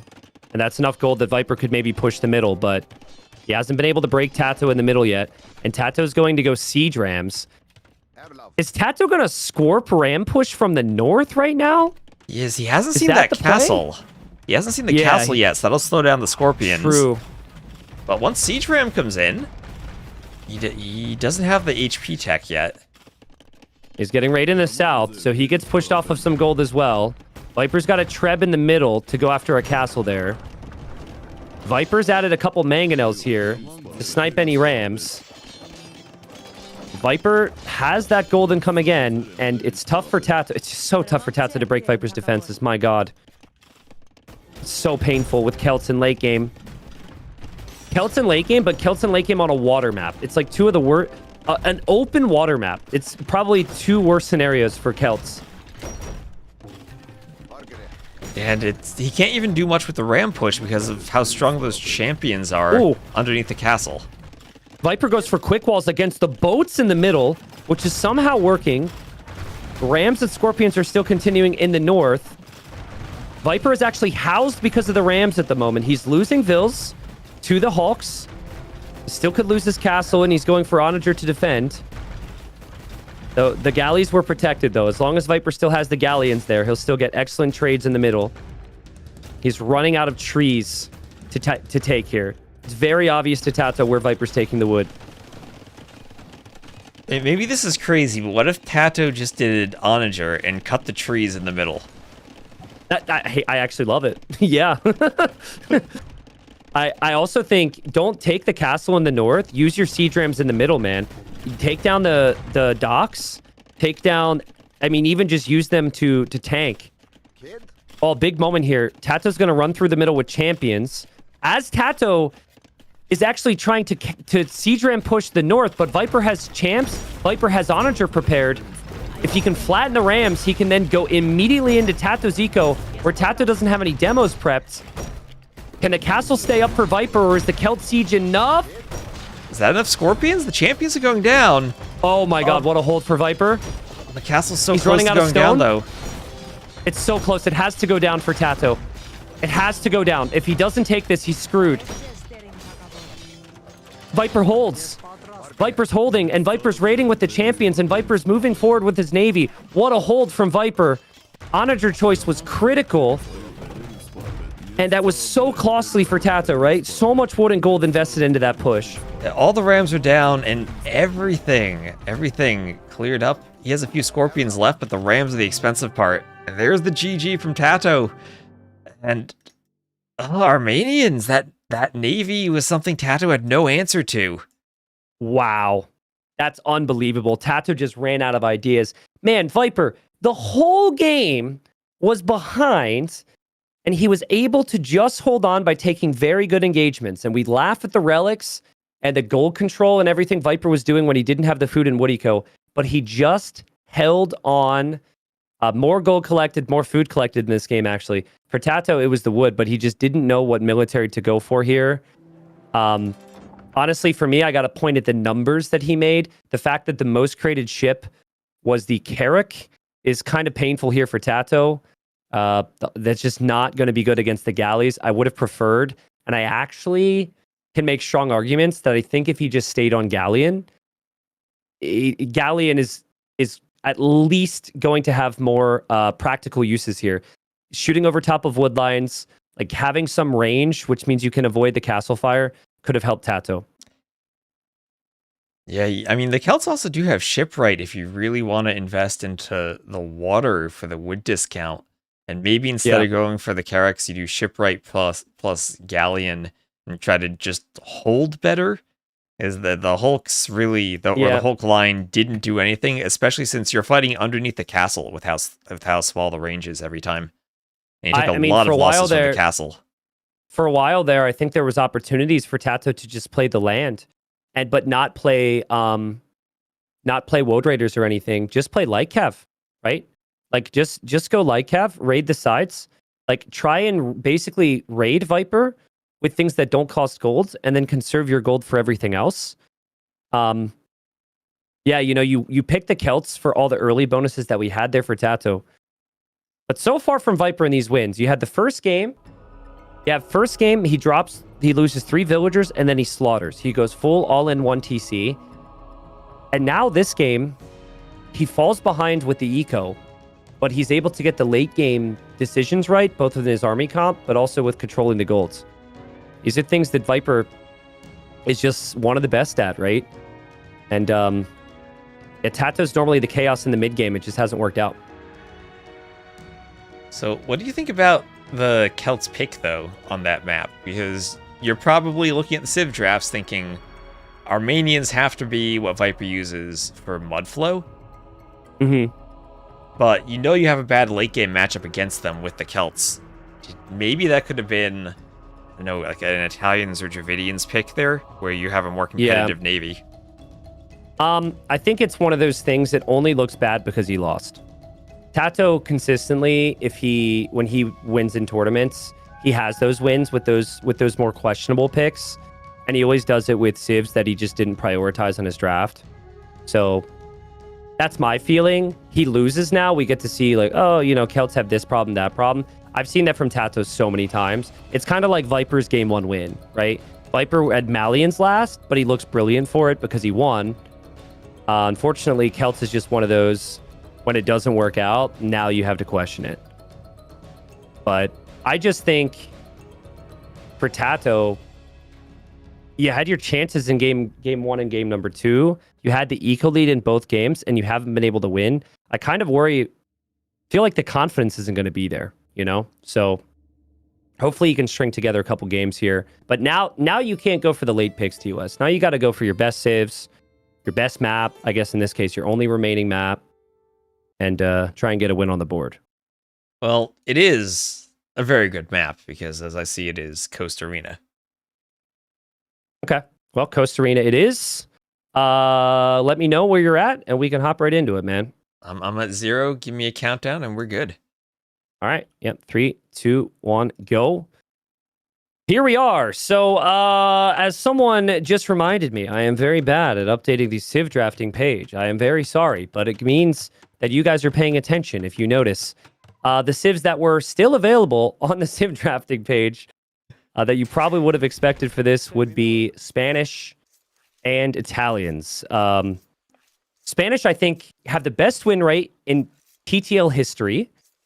And not the highest play rate, but when they are played, they're very dangerous. They could be very good here. Italians, though, one of the most picked civilizations in tournament history in general, T-West, for their flexibility on water and land. And that's exactly what we have here on Coast Arena. Well, Spanish are kind of specialized, either for nomad starts or for any conquistador fast castle type of map. And Coast Arena kind of gives you both of those with opportunities on the water and opportunities on the land. And nowadays, missionaries can pick up relics. Mm-hmm. Yeah. The missionaries is definitely a little bit of a wild card. It's just a bit easier for the Spanish to snag those relics in really high pressure times. I'm just trying to think, what would I do if I were the Italians here? I think you have to get to And Genoese crossbowmen. Yeah. And I think I would also want to win the water, because if Viper doesn't have fish, Viper doesn't have food, and if Viper doesn't have food, Viper can't make a lot of conquistadors. So that's how I would see it. That's true, but I also wonder, now that you can garrison in the docks, if it's worth it to go for water on this map. Yeah, it's every decision you make, you want the payoff as quickly as possible. And if you can't find an immediate payoff for something, usually you delay that decision. So I would guess that if TaToH does play water, he probably waits till Castle Age. A concern for TaToH, and you could tell me because you scripted the map, but I feel like the walls are a little bit closer together in the middle here. So we've got a kind of a crazy scenario. The gold for Viper's there. The gold for TaToH's there. And if either player scouts that immediately changes the game plan, in my view. Yeah, this is one of the closer generations on this map. You're right. In the scripting, there is some randomness in, I guess, the angle that the TCs make to the middle of the map, and this is one of the closer distances they can be. It also means that the relics are forced away from that pressure area, which is kind of interesting. So, in theory, a bit tougher to get the relics and get a forward castle. But it's relatively difficult to scout where your opponent's gold actually is. You can look, but it's likely, I'd say, like 50% of the time, you're not actually going to see that gold until Feudal Age. TaToH looked. He didn't see the stone, for example, in Viper's base. He might look now, and maybe he sees the gold.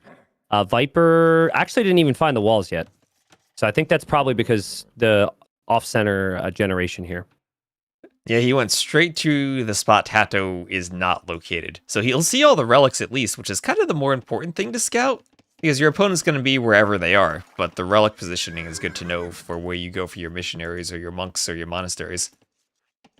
They're also closer on water in theory, right? Like their dock positions are ever so slightly closer than some of the generations we've seen. So I don't know, like castle drop's obviously the main thing you're expecting, but I feel like there's a little bit more viability to water now.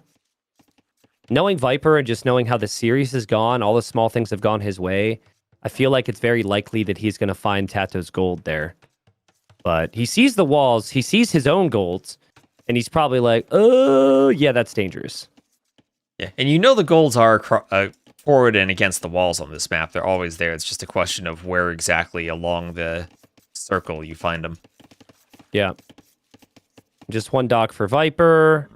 I think that's going to continue to be the case, which typically means fast castle. And for TaToH, he's also on one dock. Pretty much the same build. The slight difference, actually, is he's sending a bit more to wood. This would indicate to me that TaToH might want to play water and go for a second dock here, but we'll see. Yeah, no transport ship either, sadly.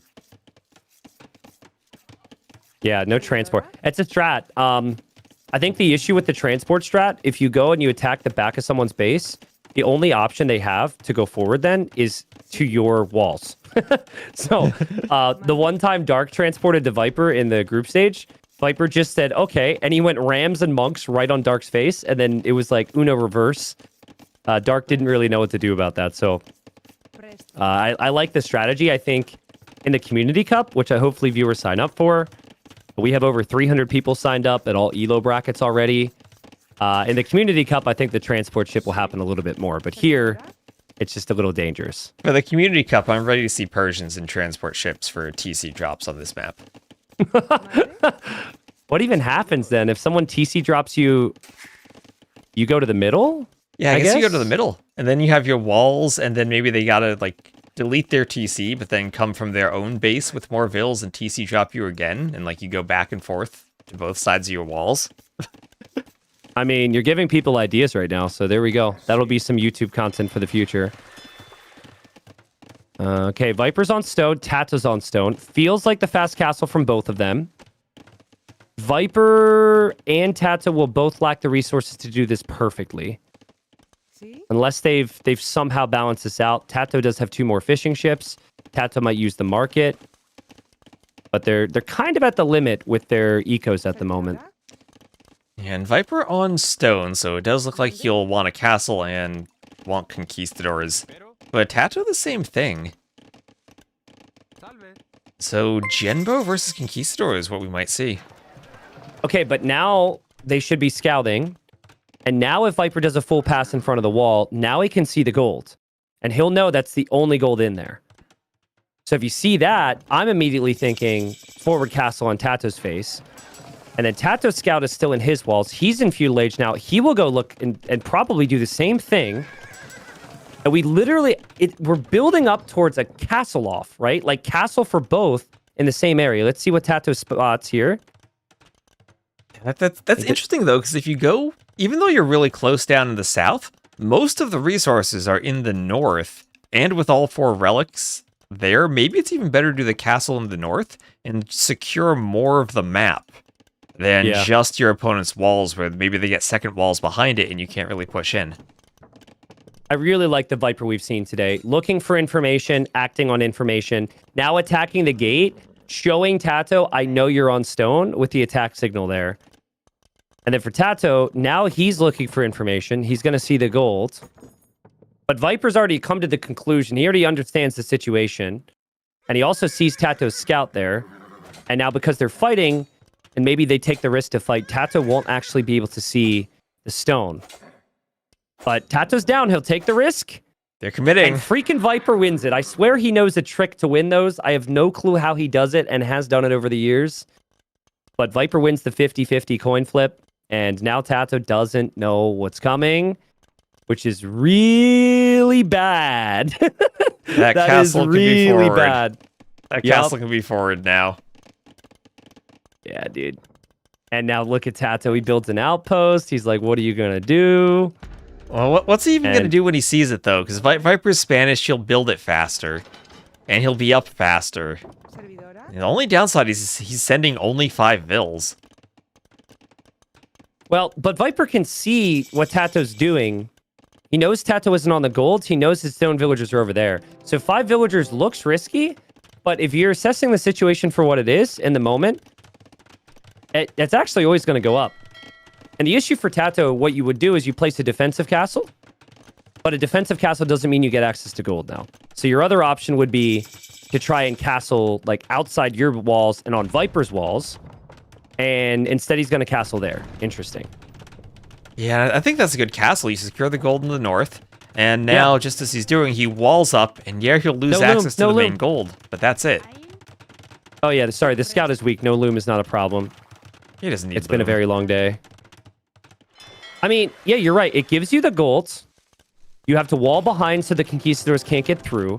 And you obviously have to play water because conquistadors cost a lot of food. And TaToH is heavy on water. He's got 12 fishing ships. He's got a big navy coming in. So far, I like TaToH's adaptations. Next topic of choice would be the relics, of course, with Viper having the missionary. And of course, Viper is going to try and get that relic first. Of course he is. Oh, he's right outside the range of the castle. He gets it. That's so funny, dude. There he goes. I mean, the relics made a big difference in the previous game. Like, he had so much extra gold because he snagged those relics early. So, and he needs it here because he won't have the water control. He's definitely losing water. There's no doubt about it. Yeah, TaToH investing into the medium warships upgrade. He will be destroying all of Viper's fish. And if you look at the vill count, that's 34 to 43 now with Viper's fish going down. And as long as the conquistadors don't get in, TaToH is sure to have a good eco lead. That castle from TaToH is very interesting. That's probably the best castle he could place it. Viper just donated a relic to TaToH. What happened? What happened? The missionary just went right into the castle. He misclicks it there, and now TaToH could take that. Yeah, it has to be a misclick. Unless the control grouped it with the Conquistadors, maybe? I think that could have been it. I think maybe he misclicked the wrong thing forward. All right, well, But we were whatever talking it was, about that was bad. that Viper hockey mod earlier. That's just a reason not to go download it. I mean, Viper's played well this series. Very nice of Viper to remind us he is human and that he does make mistakes as well. Thought it was a snake. Yeah, true. Is that why TaToH lost the first 2 games? Because he called himself the snake killer. Maybe Viper's just a human. Yeah, that's... Okay, I didn't realize what the joke was initially, but now I understand it. Initially, I did the thing where I nodded my head even though I didn't get the joke, but now I get it. Well, you were casting Guard Thorn tower from earlier. You're TaToH. probably used to that, right? Yep, that's... I don't know if I should be happy about this, but I'm starting to get all of Ornlu's jokes now. And, yeah, like I said, I'm not sure I should necessarily be proud of that. Tower goes up for TaToH, who's just been able to hold where necessary. He's got a castle on one side, a tower on the other. But Viper is getting most of the relics, and Viper can just push down the blacksmith in the market, and then the town center's there. So if TaToH wants Imperial Age, he kind of needs that TC to stay up here. I think you can do 1 guard tower, though, and he should be fine. Unless Viper can do another forward castle drop, but the timing probably won't be there to stop Imp. Yeah. Look at TaToH expanding on the water. 14 fishing ships, new docks as well, to add to the efficiency here. Gill nets, not yet in, but he did get the fishing lines upgrade, which is the first one. It'll still be risky, but it's worth the risk if you can get to the Imperial Age and get the Trebs. Viper's strat is completely cooked because this castle will get Trebs down. I don't know, man. I have this sneaking suspicion because Viper, he's going to know that TaToH's up, which means that Viper's going to have to do something insane, which to me means Viper's going to like castle drop the TC or something, and that TaToH's Imp could be denied. This is about to get interesting. Viper only has 2 vills on stone, and I mean, he only has 41 vills in total, most of which are on wood. So he doesn't have the res to go for a quick castle drop, even if he buys it. Okay, but he does have 5 mangonels, 3 of which he's hiding from TaToH. This could be crazy. Initially, I was going to be critical of him not using the mangonels, but I think he's trying to hide them from TaToH, so TaToH doesn't realize how committed he is to this. Look at this. From TaToH's perspective, he thinks he's fine. Yeah. I think TaToH just needs 1 more guard tower, and he's completely safe. Well, he needs Imp. If he makes it to Imp, everything else is probably fine. But here comes Viper. He's bringing Vills to repair. He knows he can take down a guard tower with this many mangonels. Big commitment from Viper. If he's going for the town center, that'd be even crazier. It's such a tough angle to engage into. TaToH's going to make it even more difficult with his Genoese. Full commitment from Viper. Repairs need to be happening all the time here. He's lost 1 already. He's going to try again. The clock's still ticking here. Guard tower still shutting down the push. Oh, those guard towers are so strong. Another mangonel down. TaToH's micro on the Genbow. Oh, it's so good. The tower's going to go... That tower's down, and then the mangonels and conks can go for the TC immediately. There's 30 seconds left, but still... TaToH's doing enough in and out of the castle to distract and delay. He's got the villagers even ready to repair it as well, just in case. This would get right to the limit for TaToH. And he's up. And look at those res. He can do Bracer right away, and then the Genbows clear everything. He also pre-built a market as well, so he can balance out his res, which he needs to do right now. And Viper actually just taps out. Wow, I actually got really concerned with how this was going so far today for TaToH, that Viper was actually going to find enough damage there. But guard towers from TaToH, Genoese crossbowmen, what a great job. To not have your main golds, to be up against conquistadors, to not have the relics. There's so many things that went against TaToH here, but he just stuck to the game plan, and the fast imp worked. It did, and great decision to go for water in the Castle Age, clear out the fish. And when you look at the unique units, it's conquistadors, as strong as they are, much more expensive than the Genbows. And when they don't have the fish behind them, all of a sudden, look at TaToH's army count. That's 13 Genbos he has against 6 remaining Conquistadors. I know Viper lost some of them, but those losses were expensive. And he can't replace them as easily as TaToH can. For anyone confused why Viper would tap out here, well, he knows there's going to be a trebuchet. He can't do anything about the treb. The treb would take down the castle. These Genoese crossbowmen are actually about to hop out and kill these conks as well. Weirdly enough, if TaToH even loses his town center, it doesn't necessarily matter now. So I would argue in games 1 and game 2, there were some real positives for TaToH, and he just wasn't able to win. Finally, he does. And I don't know, maybe the misclick from Viper with the relic, the 6 mangonels against a guard tower, maybe some signs that he's starting to tire a little bit here or something. So I like the idea. I think the 6 mangonels against the tower was actually the only thing that I could think that Viper could try there. Yeah, I think that was about it, but I think the game is kind of over at that point anyway. TaToH's eco is just so far ahead, unless he somehow stopped the Imp TC. But yeah. Even then, TaToH still, I think, would have had a much bigger fishing eco. You can, if instead of the mangonels, you could go for rams, which, I mean, they're going to take down the tower and the TC faster. But then you also need an answer to the Genoese crossbowmen, so... Well, maybe the rams are still an answer against them because they won't die as fast. Yeah, and I mean, what's TaToH going to do against the rams? He's going to use Vills or something, and then the conks can kill the Vills. So maybe a combo. But the important thing is, whatever you do, you got to commit. You got to commit fast. And yeah, Viper was already on the mangonels at that point. Alrighty.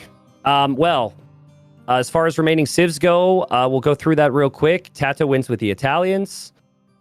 Viper so far hasn't played any of his top 2 civ picks. He's lost with the Spanish, and he has won with the Armenians and the Malians. We also haven't seen Viper play on any of his home maps, so it's only been TaToH home maps. Coast Arena win, Mudflow loss with game 1 going to Viper. So in theory, this should be really good for Viper. I would avoid African River if I were Viper, just because like TaToH's got Dravidians there, and I think Dravidians is one of the best civilizations. But if we get to a reverse Acropolis T-West, I think Viper's going to go Bengalis or something there. Which... I mean, it's Bengalis... What else does he have? Georgians, Maya, Bengalis. I mean, Georgians have been a really good civ on reverse Acropolis. I like how you can defend with churches at the bottom and then slowly push out with churches to take more map control. Hear me out, though. So, let's say it's reverse Acropolis. And it's not Georgians. Viper goes either Bengalis or Mayans, which means TaToH could potentially counterpick the Mayans and go Hindustanis to go for the Ghulams, or he could go Berbers and try and play counterpick into Camel Archers against the Ratha. do Camel Archers even really counter Rathas, though? They have so much HP. I think the eco for the Bengalis takes it over the edge, but I think it's maybe not a counter. Yeah, maybe it's like 50-50 or something. Yeah, and also I feel that the Maya still are okay against the Hindustanis. If you get enough plumed archers out with their attack bonus against infantry, I don't think the Ghulams are that hard of a counter. I've seen the Maya win that matchup enough that I think there's options for them. I agree. Viper's done it before himself. So I think the precedent is there. But anyways, game 4, it's not going to be in reverse Acropolis. You good to go? I'm good to go. All right, 3, 2, 1, go. And here we are, ladies and gents. So we've got game 4, TaToH's #1 pick, Viper's #1 pick, and this map is nonstop aggression. So pay attention here. I'd expect Viper to come out swinging. The Georgians could potentially justify early engagement with the scout because their scout gets additional HP.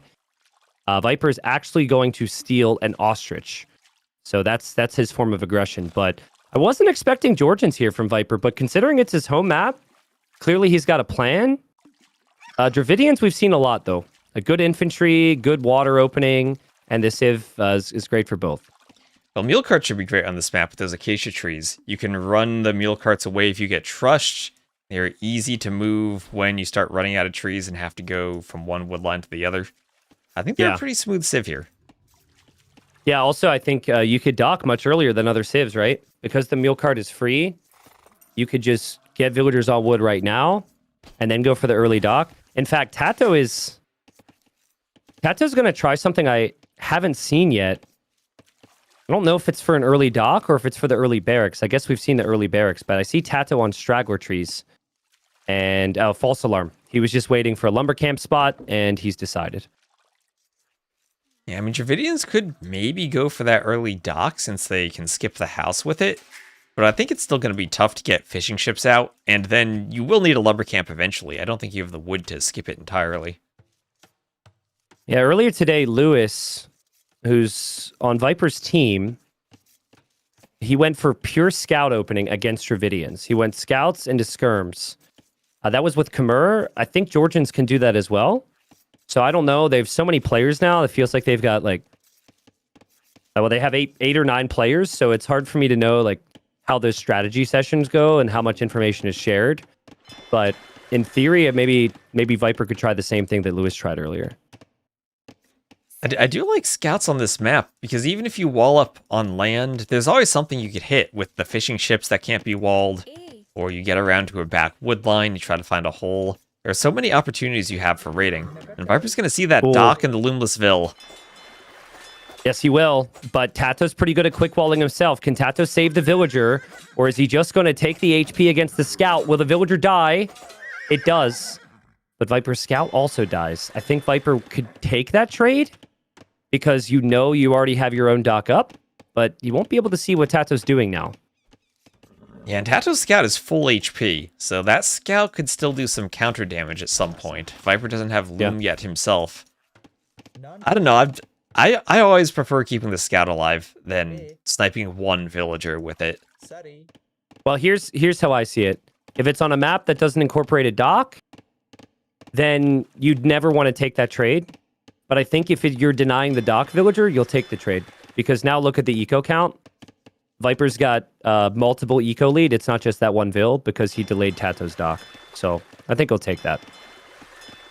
Yeah, that's fair, because the Georgians have such an early dock, you'll be essentially 3 fishing ships to 1 for a bit. But it does make me think Viper's got to preemptively wall up here. You won't know where TaToH's coming in with pressure. You have to assume there's going to be some man-at-arms. And then I also don't think Viper's going to go scouts, because I feel like if you lose the starting scout, that kind of makes that strategy weak.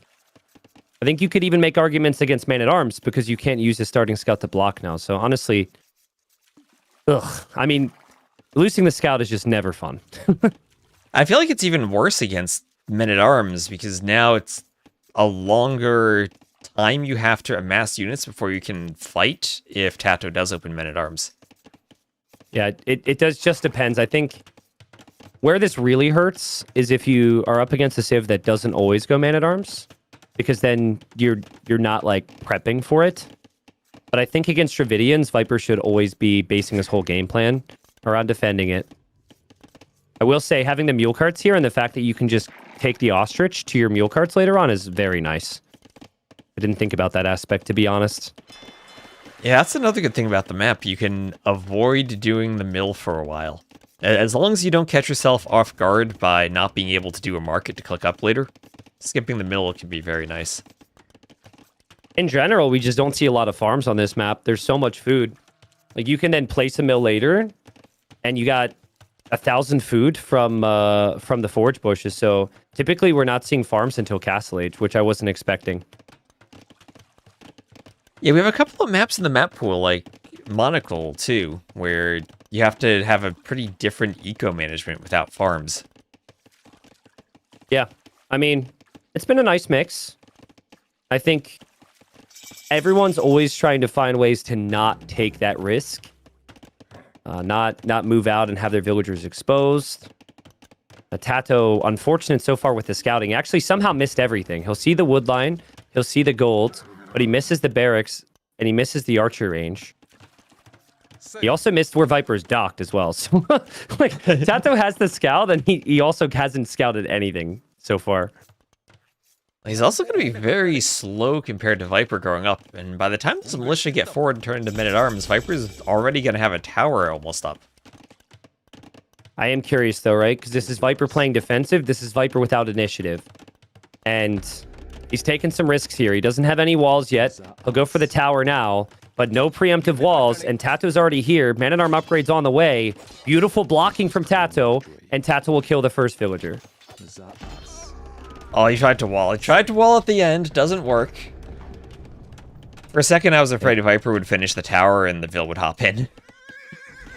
But the worry here is, like, you don't want this to be this never-ending cycle now of chasing your opponent. So Viper, he has to respect these men-at-arms, but at the same time, he has to get some counter damage to TaToH. He doesn't know that if he goes to the south, TaToH's already got an archer range there with a couple forward villagers. And TaToH's finding the fish, but they get away. They can garrison now. And men-at-arms not able to damage fish like they would have been able to on the previous patch with that garrison. Viper goes right back to work. Viper does have the defensive tower, so if he wants to counterattack, that option is there in my mind. He also found the archer range with a spearman. So he does actually know the pressure will come from there. The fish are still alive. Viper still has not found the man-at-arms. And yeah, just not a whole lot going on, but TaToH is exposed at home. We haven't looked at his base. Very open generation here. The gold is not quite as close to the wood line for TaToH, so he does need to keep his eyes peeled. Yeah, I also like Viper adding in that spear since he lost the scout. You just need something to do with your opponent's scout and give yourself a bit of information. Nice blocking from TaToH. TaToH goes for another villager, and Viper's like, are you kidding me? I was supposed to kill these men-at-arms already. But his archers just simply got juked in the back. Now TaToH gets another villager kill there, and we've yet to see any counter damage from Viper. Just sitting at home and just playing defensive. He will go for scouts, though, which is really nice if TaToH's following this up with skirms. So maybe Viper, he maybe tries to move out, waits for TaToH to show his skirms, and then when that happens, Viper can engage with the scouts. Yeah, we talked about this map being open earlier. And you don't have to go for the stable first. You can always do the stable. You're sacrificing your castle age time, but you can do the stable in mid to late feudal, then start going scouts. And maybe Viper can get around the back where it's not walled, and then do some damage. Yeah, TaToH's expecting the pressure where he's exposed. But he's actually just walling towards the north. Viper's army will come from this direction. Now, if TaToH sees this, he'll see the scouts, but I don't know if he's noticed that yet. He definitely notices the ranged army. He does also have a demo in queue in the dock, and Viper has to see the dock, and he has to respect... The arrows mean it's a fishing ship, but he has to respect the potential of a demo if he has to retreat. Oh, it's going to be too late, though. It's going to be just a bit too late. Imagine if that demo had been 15 seconds earlier and could have hit that army. Now, TaToH did that game 1. And Viper had a lot of fear moving forward.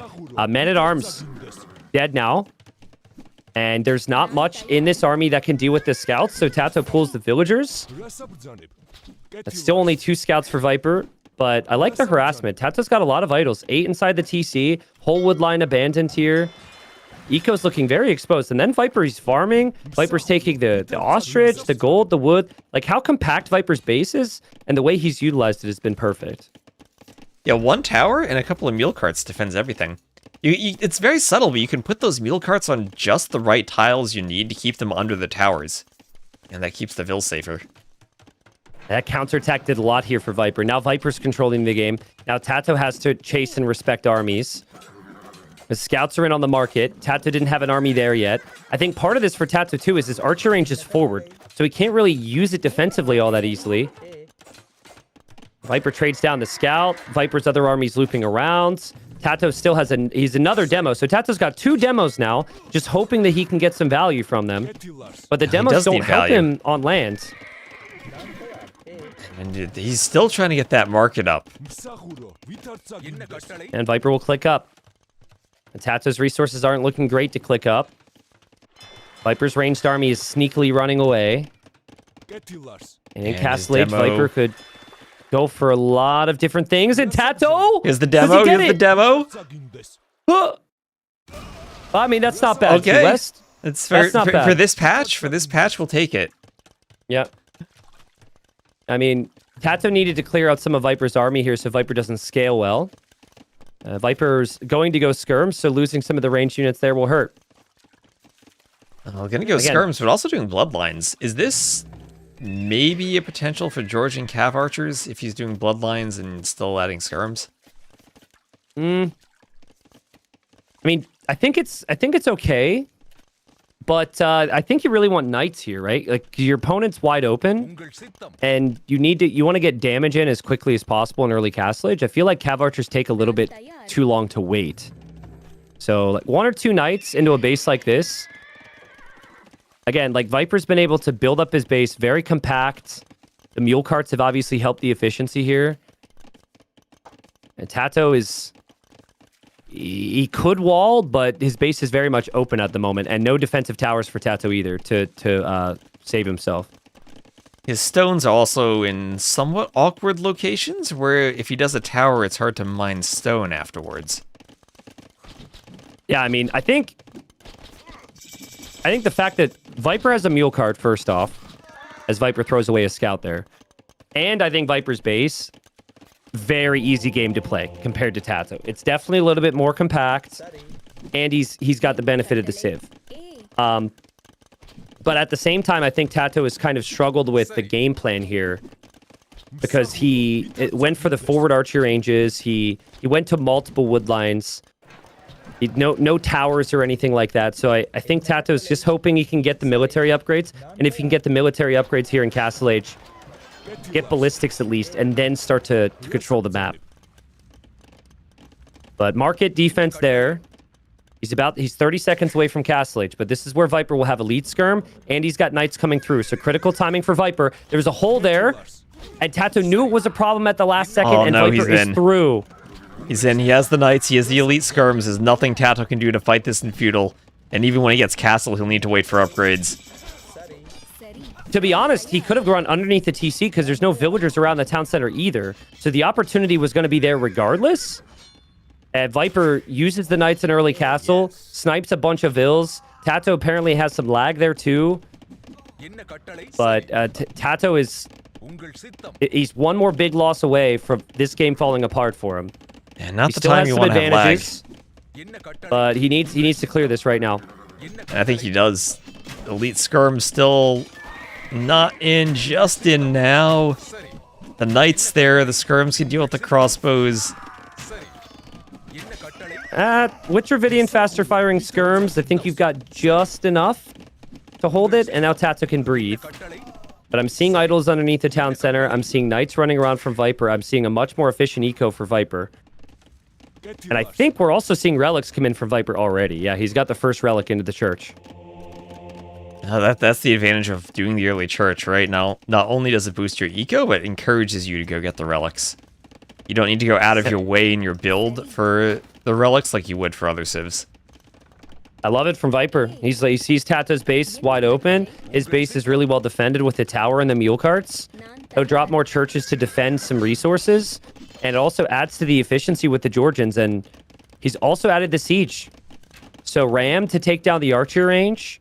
Mangonel's backing it up. And Viper's got beautiful farming eco behind this as well. I know 7 farms doesn't sound like beautiful farming eco, but on this map, that's actually a lot. I mean, they're right next to the mill and the TC. That's beautiful. Beautiful placement of the farms. Yep, I definitely know a lot about that. Second but just TC like in that TaToH first game, on the outside now. It's just like in that first game, forward workshop from Viper versus TaToH trying to add TCs. And the Georgians are a great save to do this with those churches in the back. You can get away without adding TCs and still boosting your eco with how insane 10% faster everything is on the churches. You can be down in vills and up in res collected. TaToH's in the town center with his army. He hops out. He'll split micro, or he'll just repeat the same steps. Oh, man, that's crazy. Oh!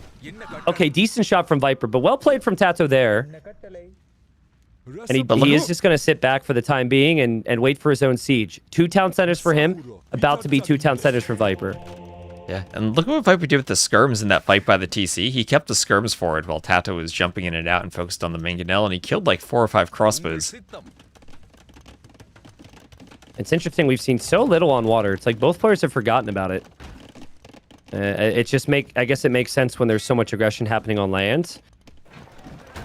And TaToH, fortunately, just doesn't ever have a big enough army to move out if there's going to be knights out. But at a certain point, I think you have to take the risk. And as I say, 2 villager kills with the crossbows. Defends with the mangonel at home. And Vipers, he's now transitioned into the 3 TCs. So it's actually really tough for Viper to make that many knights. But the knights he does have found the gold. There's a monk out, so I'll have to get away, but they did do some damage there. Oh, and a nice conversion from TaToH on the high HP knight, too. Yeah, it's a huge conversion. Yeah, you got the right one. We'll chase Viper away. Drop the 3rd town center now. Crossbowmen still haven't been found. Again, I think if we get to game 5, I think we've got some big mind games here. Because the civs, Viper has been galleys, which in the group stage, he went fast castle on the previous map. TaToH's got like Hindustanis and Berbers, which could be some decent counters to it. So I think the civ matchup's even. The strategy, I have no clue. Got some slight advantages for Viper. He's certainly got the better eco setup now with the churches out. And with some of the eco upgrades. But TaToH's starting to balance his eco, and Viper isn't really pushing with military anymore. And TaToH's actually fish trapping. Wow. Oh, is he? Wow. Okay, well, you don't really expect that on this map with how exposed everything is. But I guess it works. I think it's worth the risk if you feel you're behind in Vils. And that is absolutely the case. The problem is, as you said, it is exposed. And Viper is just going to end up... I think he's going this way because of the relic. He'll find the relics there. He'll stop that from being brought in. And now he can actually go and attack the fishing ships and the fish traps too. TaToH should garrison. You can garrison some of the fishing ships, but the fish traps are still there. And that's a big investment for TaToH. Yeah. Also worth noting, fish traps now 250 hit points. They used to have, I think it was just 50, so they're much stronger than they were before all the water changes. Also, demo from TaToH. I mean, the converted knight will also go pretty hard here.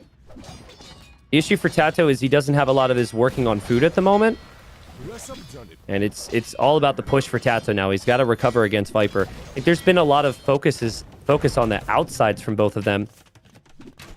TaToH will maybe recover that, but now TaToH's near Viper Siege Workshop. This is the tricky thing, though, for TaToH. When you look at the res collected, he's down by 2,500 resources collected. And the vill count has been bad, but I think it's the churches. The churches that have done so much to give Viper that eco lead. Yeah, Viper's also used his eco lead very nicely. Knights are expensive. Nice trade there for Viper. The knights just moving around have made life so awkward for TaToH. But I like this little hill for TaToH. If he can control this hill with range units and siege, there's not enough... Ooh, big shot from Viper. There's not enough military from Viper other than skirms to do enough, but he needs the siege here.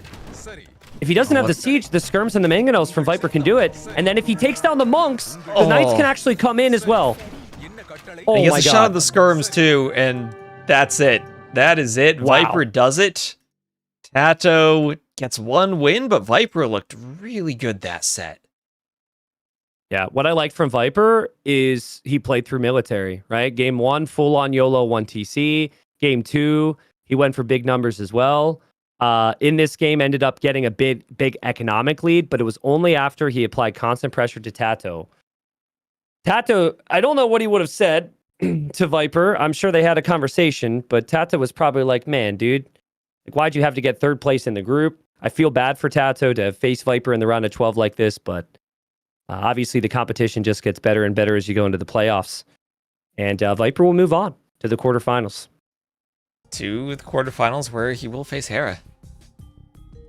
I feel for TaToH because of game number 2. I'm not sure about you, but like that series, this series deserved a game 5 in my opinion. And if he could have somehow either had a slightly different civ, or he could have found a way to break Viper when he had that 50 villager lead in game number 2. I mean, we ended game number 5, and I think the civ matchup is even. So, but sometimes the best players always find a way to turn those types of games around, and that's exactly what Viper did. They Well do. played to And him. also, that was a Celts pick from TaToH. He could have used the pick differently if you wanted a different Civ for Mudflow. Yeah, exactly. You gotta weigh the late game. You have to weigh the bonuses of your civs as you make the decision. So, all right, T West. Well, we've got our bracket now for the next couple days. We've got even bigger matchups upcoming over the next few. I will definitely reach out to you, dude. I appreciate you hopping in, especially today after it was a long marathon day. Thanks for hopping in and helping me cast the games. Oh yeah, today was great. I just had I had the stream on my second monitor all day while I was doing some work, and then hopped on for the final one. It was wonderful. Yeah, I'm exhausted. 8.5 hours of nonstop casting, but honestly, it could have been 12. So, I mean, you had 4 best of 5s. You could have gone, what, 20 games today? Yeah, it could have been 20 games. It wasn't 20 games, but it was still it was good having you. And yeah, thanks for watching, and thanks for all the work you've done on TTL. And like I said, I'll hit you up, dude. Awesome. I'll talk to you later. Have a good Alrighty. rest after your long day. Thank you. See you, dude. See ya. All right. So thanks, T90, for casting with us. Sorry, I wasn't really reading the chat all that much while co-casting. That's how co-casting works sometimes. All right. So thank you all for watching. We will be back, if not tomorrow, at least definitely over the next few days. I don't think the schedule is released yet for tomorrow, so I don't know what time it's going to start. I would guess 16 GMT. That might be a bit up for debate. And then we'll go through the weekend. Playoffs will continue. Finals will be on Sunday. I'll attribute that win to a Civ win, Spanish Italians. Goodbye for casting and making the maps. Well, thanks for watching, and I hope you've enjoyed the maps, because I certainly have. I'm glad we went up to 15 maps this season. I think it was a much better map pool than we had last season, too.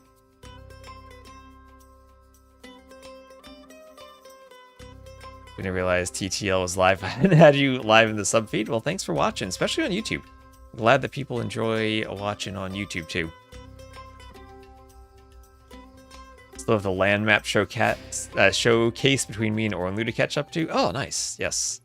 We'll need to do that again. I do like to play the maps that I've made. Thank you also, Frosty, earlier for the follow. And we're going to be casting in April, a lot of that, once I get back from Red Bull. Anyway, we will find someone to raid. I'm guessing T90's going to go offline, so we'll raid someone else. So thank you all for watching on YouTube, too. And I'll see you later this week.